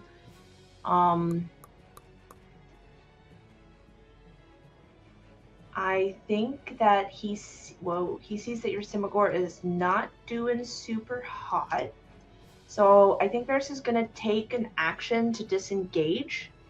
Okay. And run to, or start heading over to Yrsimagor. I think that Meanda actually would say to you and be like, "Go, I've got him. Yrsimagor needs your help." Yeah. Yeah. It's going to. I can get up to the shadow. Eldritch shadowy thing. Horrific thing. There. Mhm. You see Veris look up to this thing. It's like, oh, hello. It's just Friend of. How far away do I have to be to do Bardic Inspiration? If I want to say it's 60 feet, but Yeah, 60 feet. So I can give Yrsimagor some Bardic Inspiration. a D8, D8, yes. and that's on attacks, not or is it on attacks? I don't remember. Ability checks, attack rolls, or saving throws. Perfect. yeah, any d20 roll. Okay, that's all 3 of your actions. So now Yep. it goes to Daeralei. It is your turn. Okay, so can I see this dude behind the tent here? Yep, you have because of the height, you Oh, have I'm full high. vantage over everything. Yeah. Beautiful. Actually, you know what? Never mind him, because I think Meanda is going to be able to deal with him no problem. So I'm going to turn my sights on Mr. Technically Captain there. Yeah. And I'm going to try to blast him. Do I want to just blast him? Yeah, I want to just blast him at this point. So I will Eldritch Blast away. Ooh. So anyway, First- as I started blasting, First one's a 15. So it's gonna be a miss. not great. Second one, though, is a 24. Be a hit. Okay, 6 points of damage. Force damage. I like where I'm at. I think I like the height advantage. I'm going to stay there. And I'm going to tell Shadow Spawn to attack Captain Dude. Ooh, okay. That'll make an attack of opportunity from the footman as it turns I around. thought the footman Oh was no! dead. Yep, sorry, he's dead. Never mind. Yeah. Is there a condition for dead? There's an To a attachment. skull? If you Cool. added the default There we go. attachment rings, there's a dead ring in there. Oh, there's a little skull.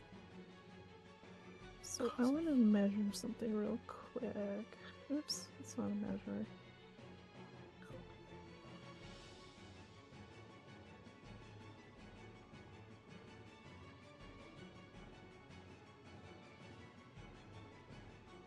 Okay, so I want to move the shadow spawny person up around to, like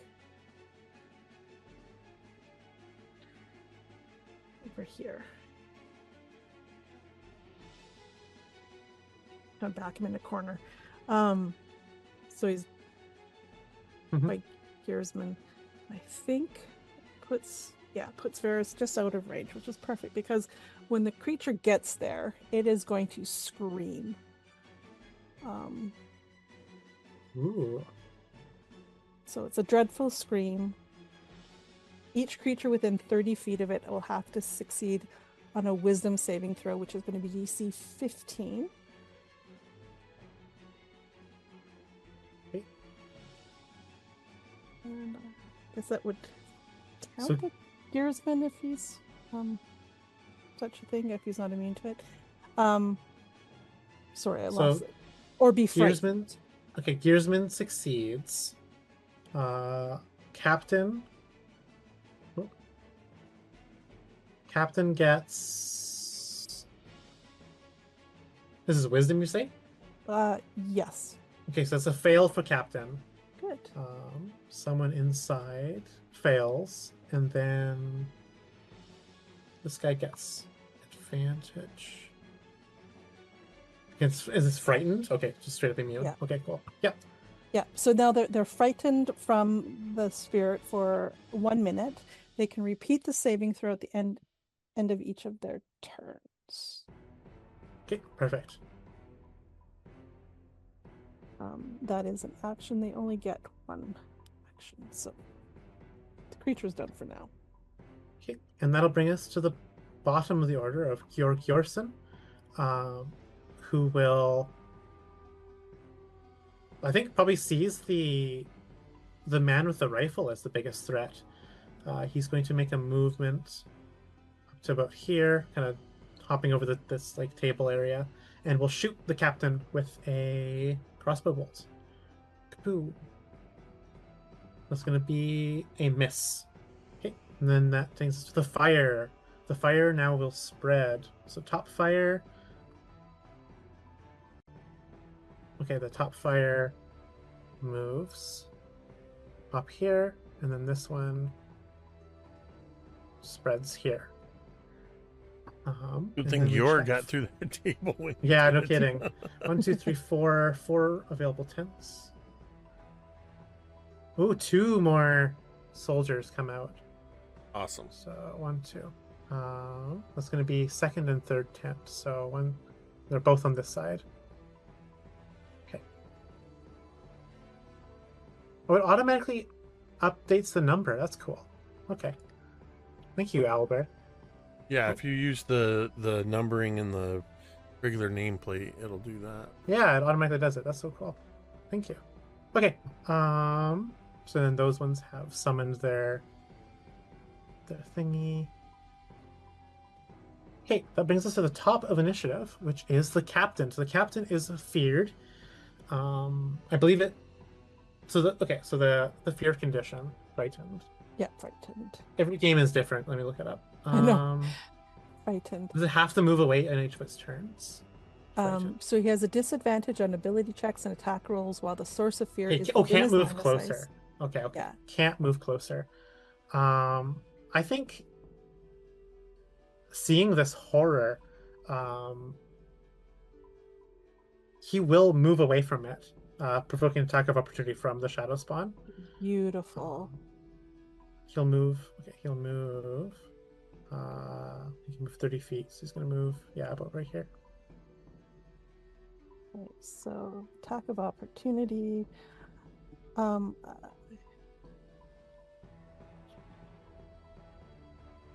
So the spirit, because of Fury one, when the creature is frightened, they get advantage on their attack rolls. Cool.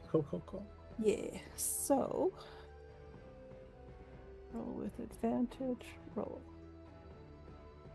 Needed it for sure. 18 to hit. That will hit.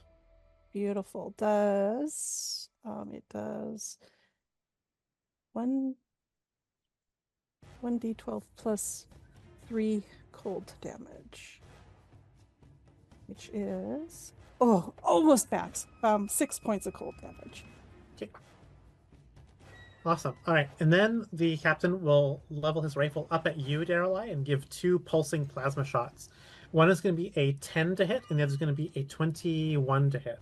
Now he would technically have disadvantage on those hits because he is frightened, and the creature is still within his line of sight. Okay. Sorry. Okay, so I will roll the 21 again then. That is going to be a natural 1. All right, pulsing plasma shot. It's the ground in front of my feet. Oh my god! Yeah, both shots will go askew. So what did I get on the first? It was a 10 to hit you. Ooh. He's gonna use a bonus action on the 10 against you. Adding 5 to his roll, so make it 15 to hit you instead. I would. It already is at disadvantage, so me adding a disadvantage doesn't mean anything. So that's not a thing. And I don't think I have anything. Okay. Yeah, I don't think I have anything. Okay, so he hits me. So he will deal to you 12 points of fire damage with his plasma shot. 12 damage, and I have to roll a con save. 23. So spell stands. And then end of his turn, he saves versus fear. Yeah. Gets a 13, so it's gonna be a fail. All right, now it's the footman's turn. This one will go up to Mienda to attack. This one is gonna strike at Donuts, and then these 2 are gonna move up to Yrsimagor to attack you. which is probably their own death wish. Okay, so against Mayenda, that is going to be a hit and a hit, so 2 hits. So it's going to be this plus 4. It's 12 damage total against her, which is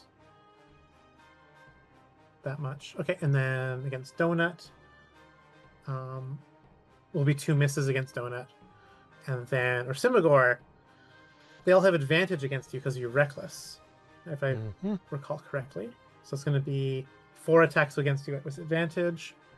So it's going to be 19, and then a 20, and then a 18, and then a 22. 3 hits. 3 hits. Okay, so it's going to deal... These are all just normal slashing. So it's going to be dealing 3, and then 3, and then 4. Which I believe goes to 1-1-2. Because of your resistance. All right. Then Yrsimagor, it's your turn. I'm looking past these 2 annoying footmen that have interfered with my mission to take out the robot. So I am going to work on dispatching them very quickly, starting with Footman 7. I'm going to hit him until he's dead. I am going to, real quick, I'm going to use my second wind to regain 8 HP. And then 4 attacks the haste against and reckless. So the first attack is a natural 20. Nice. So that's going to be it's automatically trying to do that because of the grit. I see what it's doing. Yrsimagor, you just finished laying waste into the gearsman. And now it'll be Donut's turn. Yeah, Donut has... Is one of the footmen grappled? Yeah, I think Donut's going to try and... Donut is going to try and just bite this guy's face off. So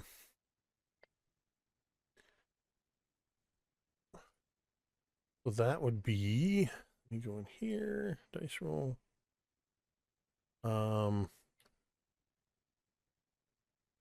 The bite attack is a +4. So that's an That'll be a 18 to success. bite. And I think that's like 1d6 or something like that. That is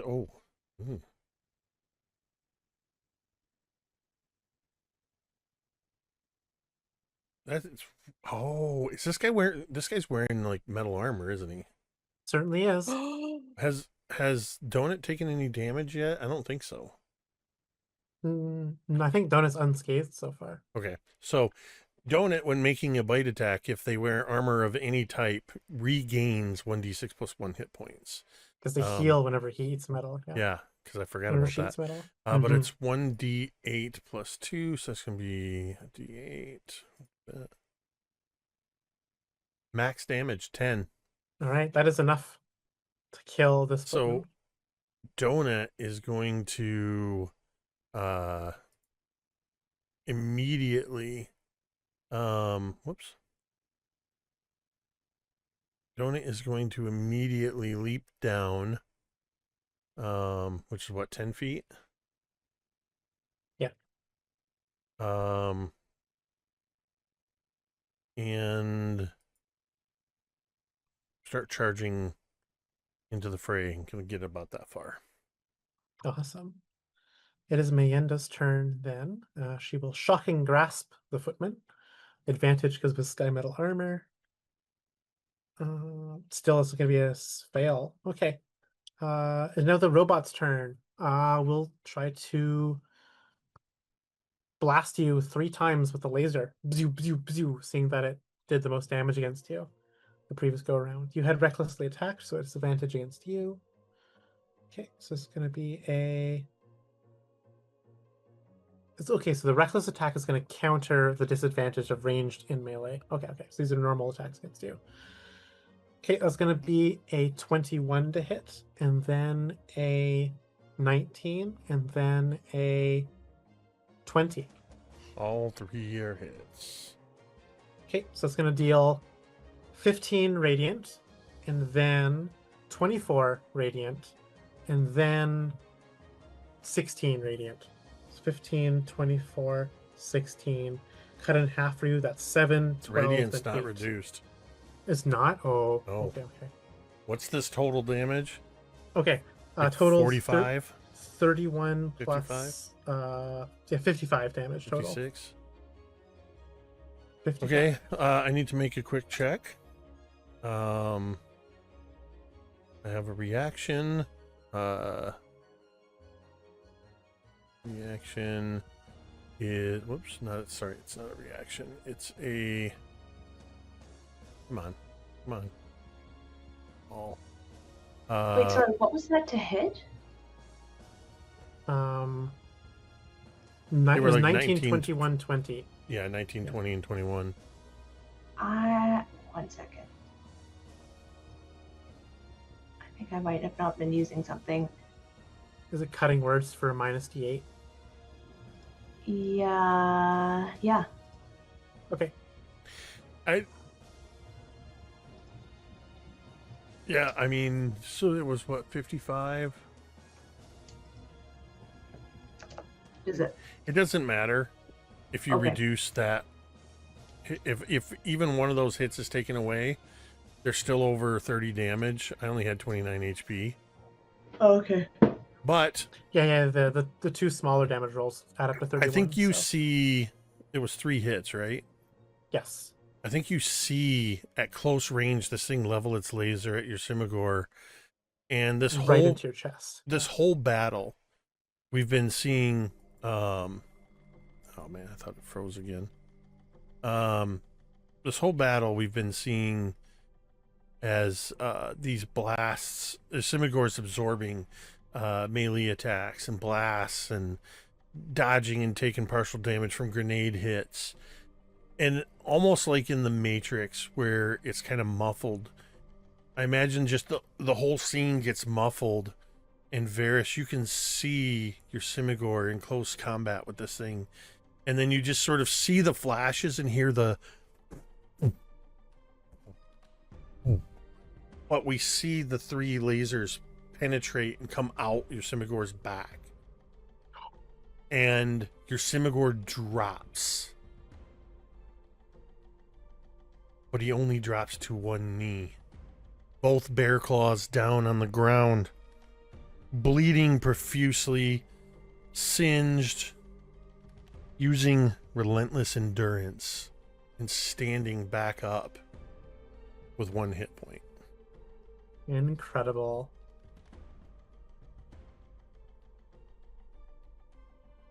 That will bring us now to Veris. You see this all happen right before you. What do you do? Veris is trying to get to Yrsimagor.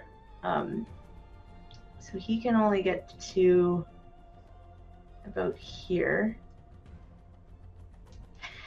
Here's the thing, Veris wants to ready an action, because Yrsimagor gets to act before the robot, right? Yes. Yep. And there's no other guys. Currently, the only other guy that you see is the one that Amanda's fighting and the captain up over here. Yeah, but he's engaged with. Yeah, these two are fighting, and these two are and fighting. and the captain can't at this moment come closer because of the shadow spawn. Okay, can I? So Veris won't be able to get to Yrsimagor this turn. But he sees that, like, Yrsimagor really needs this kill. Can he ready an action if Yrsimagor, like... Can I ready an action if, like, one of 2 things happens? So, yeah, what do you want to do? So Veris wants to ready in action. He wants to cast Shatter on anything if there's any new guys that come out, Mm-hmm. Yrsimagor, or if when Yrsimagor attacks, the robot does not kill him. Veris wants to come in with a Shatter on the robot. Awesome. Okay. I will say that you can definitely prepare.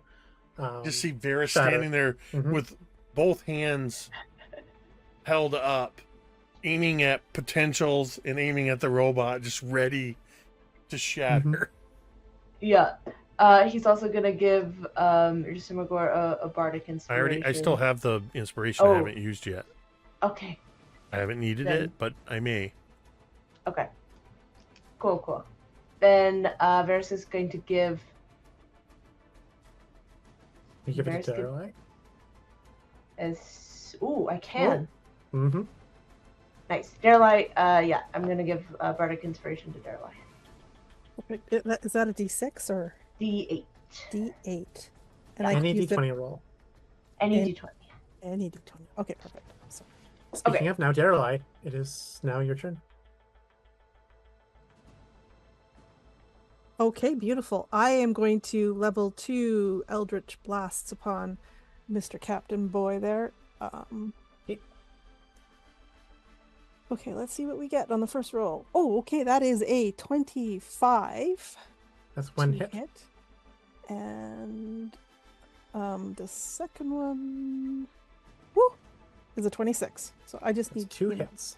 the bardic. I am going to activate my headache. So I will take 3 points of damage. But I will be doing. Okay, so that is 10 points plus 13 points. So 23 total. 23 total force damage against Captain Guy. I would then like to take a step. So kind of a step back, if you will, so that I'm even more closer into the ledge part, and then drop down onto my belly, so Okay. that I'm as hidden as I can possibly can. On your turn, as a Mm. reaction when you do your headache, you will hear a voice in your head. Oh no! Okay. You're one of Unity's children. And immediately the captain drops the rifle. Not like drops it on the ground, but like no longer aims it at you. Oh. I don't know that because I dropped to the ground. Mhm. Well, that's lovely. And I think the order I would have given the Shadow Spawn was to continue attacking. Yep. Yeah, I don't know that he did that. That's sweet. So Shadow Spawn will close the distance to this guy, who is still frightened of him, Mhm. and will then Attack with advantage. yeah, attack with advantage. Doing. So I have to keep reopening this thing. Called the Chilling Rend. So, Chilling Rend. Roll the damage. Oh, with advantage. So that was 22 or 19. So we'll take the 22, Yep, that's a hit. and it does.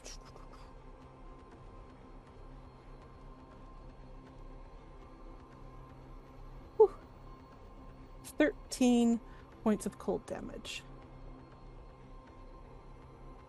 He is now bloodied. He calls out again telepathically to you. Stand down, we are both Unity's children. Can I answer back? You absolutely can. And you feel that same tooth ringing frequency that you felt when you were looking down on the overlook. Then I will do back. Have your men and creatures stand down as well. I'll say back. All right. It is then Georg Yorson's turn, who will again to continue to. Oh, I guess you can't really see the captain anymore. So he's gonna move up to like behind you, Veris, and shoot the gearsman with a crossbow. It's kind of a bit silly using such rudimentary technology against such a technological foe. But even then, with the Skymetal plating removed by Yrsimagor, the crossbow will land and will deal damage, dealing 7 damage to the thing. Bring it up to that much. Okay. Now the fire will spread. Ooh, the fire now envelops these. So those people have to make saves. The fire spreads this way. Outwards. Okay, so then those two will take some fire damage. 7 apiece. Ouch. From the burning. Okay, and then there are 2 tents remaining. Okay, no soldiers appear. Okay, and that brings us to the captain, who, like, trying to battle off this like eldritch abomination, seeing his own robot getting dismantled by a raging orc. You have telepathically said, for him and his men to stand down.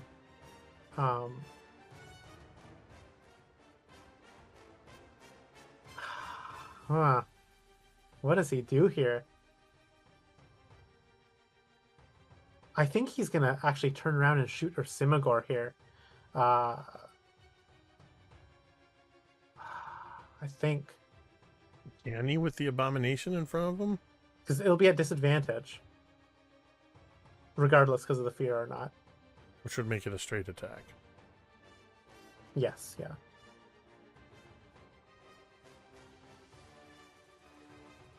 I think he'll say to you, Daeralei, telepathically, there's been a misunderstanding. Your companions are rending my forces amok.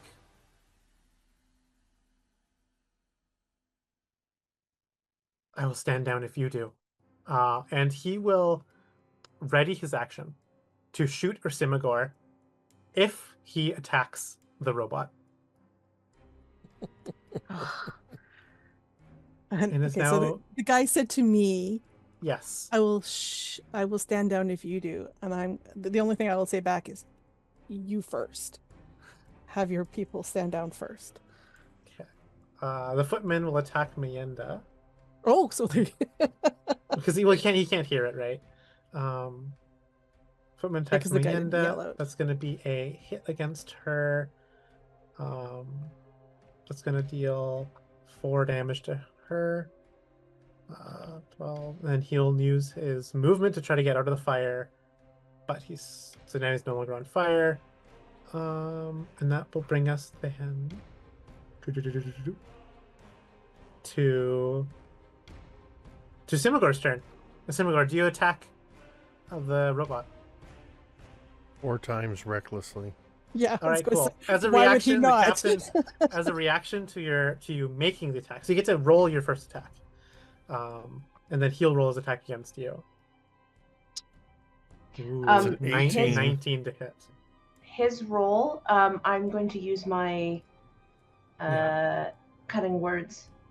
Okay.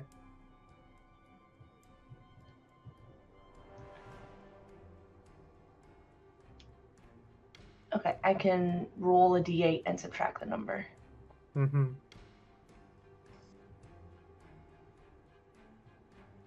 Subtracting 4. So it becomes a 5th. Sorry. Oh, okay. It'll be a 16 to hit. Sorry, because it was actually a 20. Which will miss. All right. Yes. Okay, so the first... You can go ahead with your full turn now. The first attack is an 18. That hits. So that's going to be 13 points of slashing. Okay. Second is a 19. Hit. And it'll guarantee kill it. So that's going to be another 13. Yeah, you Okay. rend this thing asunder. You Scrap still have that 2 one. more attacks. As to make. soon as it's down, I leap to action, running, crossing the distance, maybe sort of skitter stepping around this horrific thing, which I think this is probably the first I've seen it. It is. Yeah, yeah, it Um, is. And I'm going straight to this guy, and I'm going to use my last 2 attacks on him. Awesome. 16 is what you're trying to hit. First attack, 26. Mm-hmm. That's Second attack, crit. Give me a crit. Give me a crit. You know what? It's an 11, but I have a D8 inspiration. That's a 4. So it's a 15 total. That will be a miss. So 1 hit. Anything else I can do against him?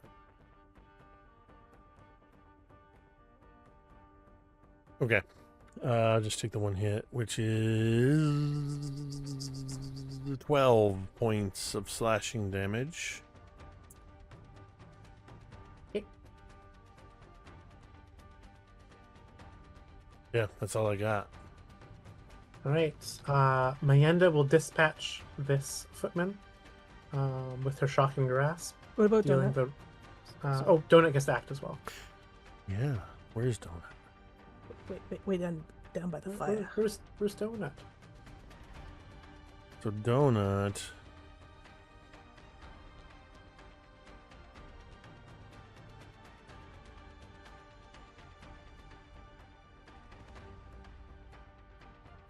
Okay.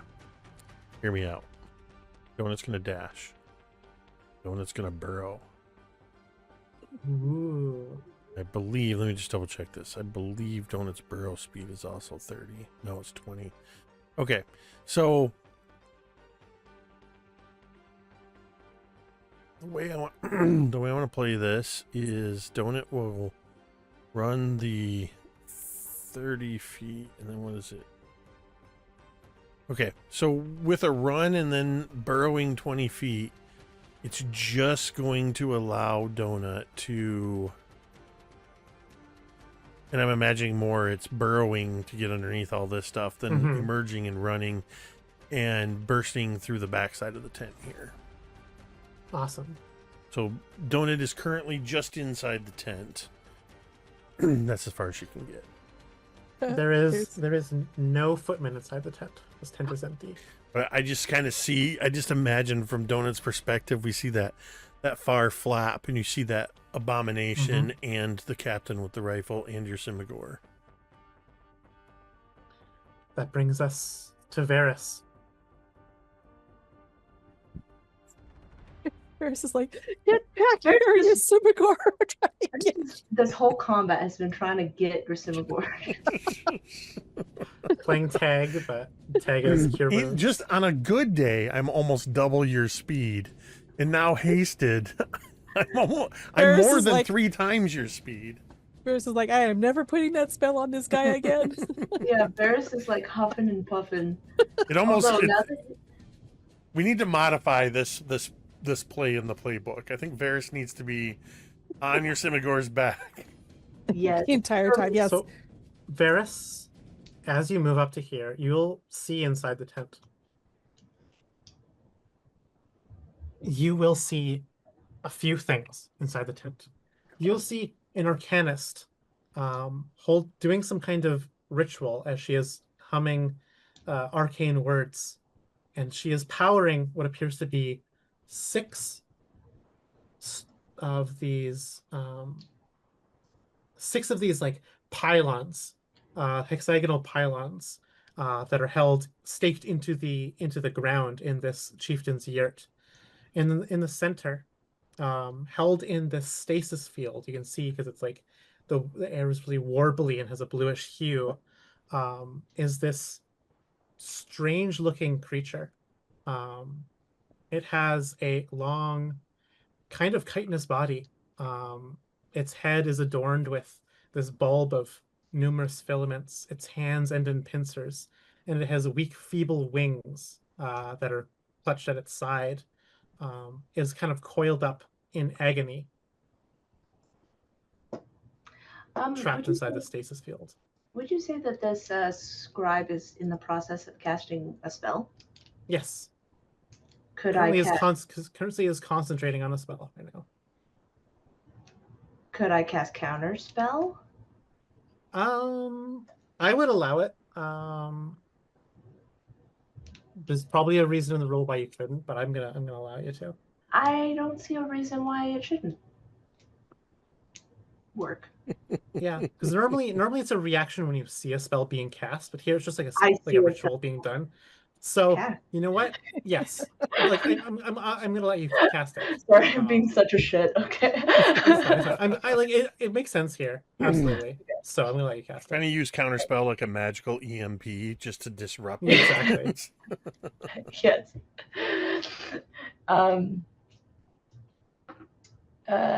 So it has to. They have It to makes make a con save. Yeah. Okay, what is their con mod? Well, is 11 beating your DC? I No. think not. All right. You counter the spell, and immediately the stasis field warbles and then dissipates. As the creature then feels it is no longer trapped, and begins to stand upright. And it says in your mind telepathically, "Thank you, creature."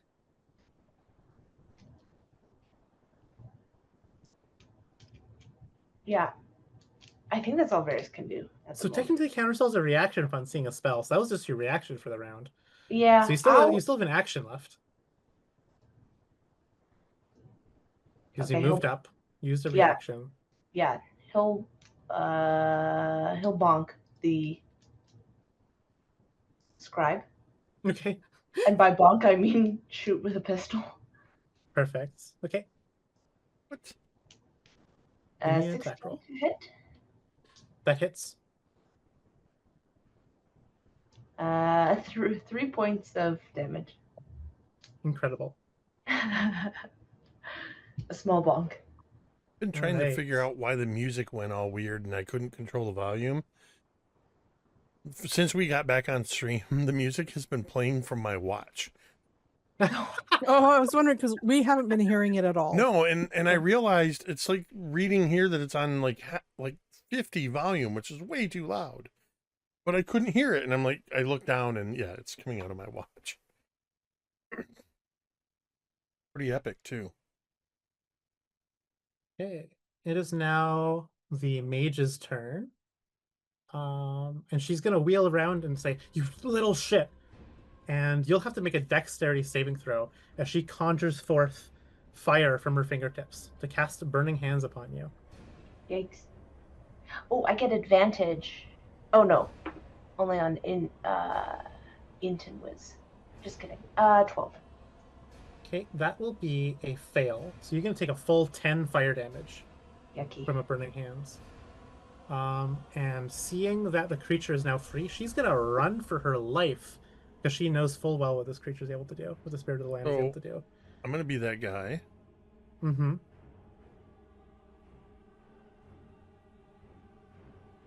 Veris is concentrating on haste on Yrsimagor and just took damage. Oh, yeah, con save versus. Yeah. Would be DC 10 con save. Oh yeah, I got an 11. Okay, you're good. Spirit of the Earth makes an attack reaction. Oh, do I get against- an opportunity attack? Are As you she wielding runs a out? melee? Are you wielding a melee weapon? Oh, no, my pistol. Just kidding. Okay, so then it will make a claw attack as a reaction against her. 12 to hit, which hits her because she's unarmored, and deals 6 damage to her. Okay. Okay, that was the scribe's turn. Now Daeralei, it is your turn.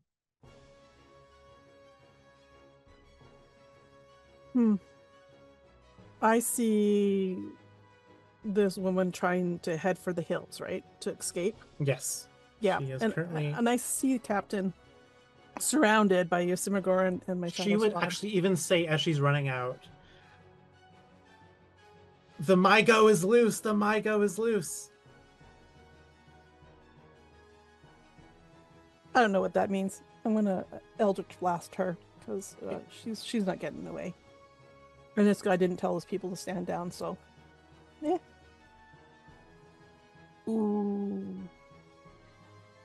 Okay, that's a 9, so I don't think I'm even gonna waste my well,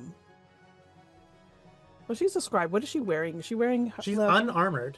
Unarmored. Okay, I will use the die then to see if I can hit her.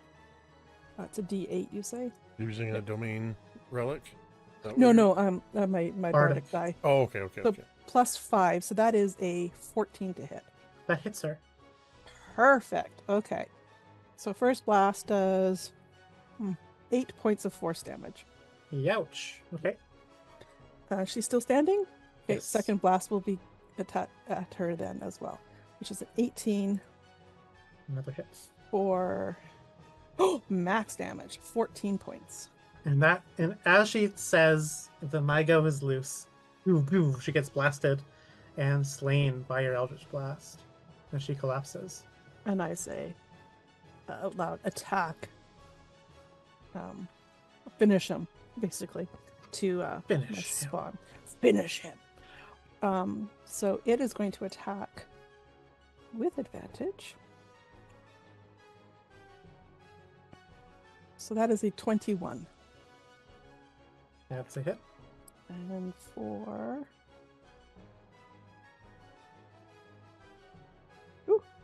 9 points of cold. So not enough to end him, but no close. And then I don't bother dropping to the ground now. I'm gonna stand. In fact, I kind of come out to the end, and I'm kind of like basically taunting this guy, like, "What you Cool. gonna do, dude?" I'm not actually saying that out loud, but I'm like just standing there staring at him. Yrsa will, seeing the scribe run out, will dash past you, Veris, into the tent with the Spirit of the Earth, and immediately begin like dropping down to a knee and like tending to the creature. The captain, seeing his fate, the captain surrenders.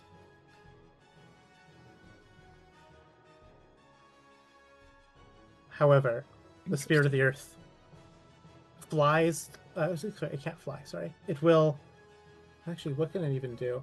Oh, okay. Yeah, no. It strides forth, kind of like moving on these like weird like tendrily legs up to you, Veris.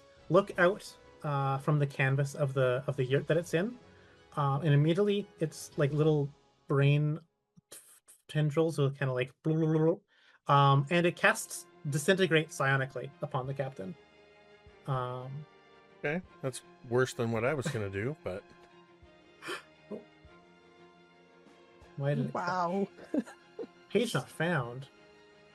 Oh, sorry. Okay, let me Disintegrate. My D&D Beyond broke for some reason. Disintegrate. It's gonna be a Dex saving throw. Okay. So this is a Dex save for this guy. That's gonna be a fail because its DC is 15. Okay. So that will deal to the captain 10d6 plus 40 force damage. So 1, 2, 3, 4, 5, 6, 7, 8, 9, 10. he's just gonna explode in my face. That's going to deal 67 force damage to the captain. Upon being reduced to 0 hit points, everything the target is wearing and carrying are disintegrated into a gray dust, which includes his very powerful blaster rifle. If I didn't want us getting that plasma pulse rifle. Which is why the current party does not have the plasma pulse weapon.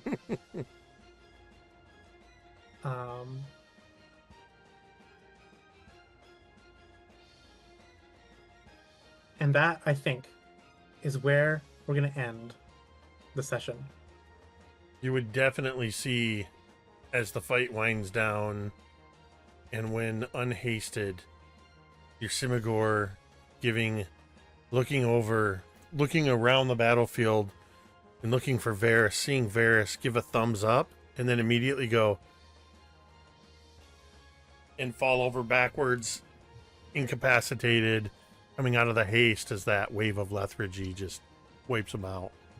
I imagine too, like as you're like closing your eyes, unable to keep them open, you just see like Veris standing over you with this like big sigh from him running after you this entire combat as he goes to lay on hands. That's pretty funny. That is for something that you said you had to kind of pull together at the last minute. Vi, that was an incredible encounter and session, and it was a lot of fun. Thank you. I'll make this Minus token a the little bigger so you can see it. Yeah. minus the gremlins we had to deal with of tech, which I said last night. I said it's going to happen with each of these games. We come back after a month, we're going to have to deal with some stuff. It turns out this time it was a little worse, but well, thank you, Vi. That was incredible. Thank you, everybody who tuned in. Thanks to Myth and Gears for 76 months, Kaeryn for 24, Dice on Ice RPG for 74 months. Because we needed those relics. We used them throughout the fight. Thank you to everybody who hung out with us in the chat. We always appreciate that. And of course, as always, a big thank you to everybody around this table. Thanks to what on earth are you doing? What is Showing that? off what it looks like. What is that? That is what the spirit of the earth looks like. I mean, it disintegrated. I'm the glad it's captain, on our so- side. Yeah. Here it is on a proper background. But thank you to as always, to everybody around this virtual table. Thank you to Vi, Kaeryn, M. And though she was not with us tonight, she was with us in spirit, Sara, without whom this would just be Vi talking to herself for a couple hours. With that, we're going to go ahead and end this stream the same way we end every stream. You can say it with me if you want. Disintegrate. Welcome back.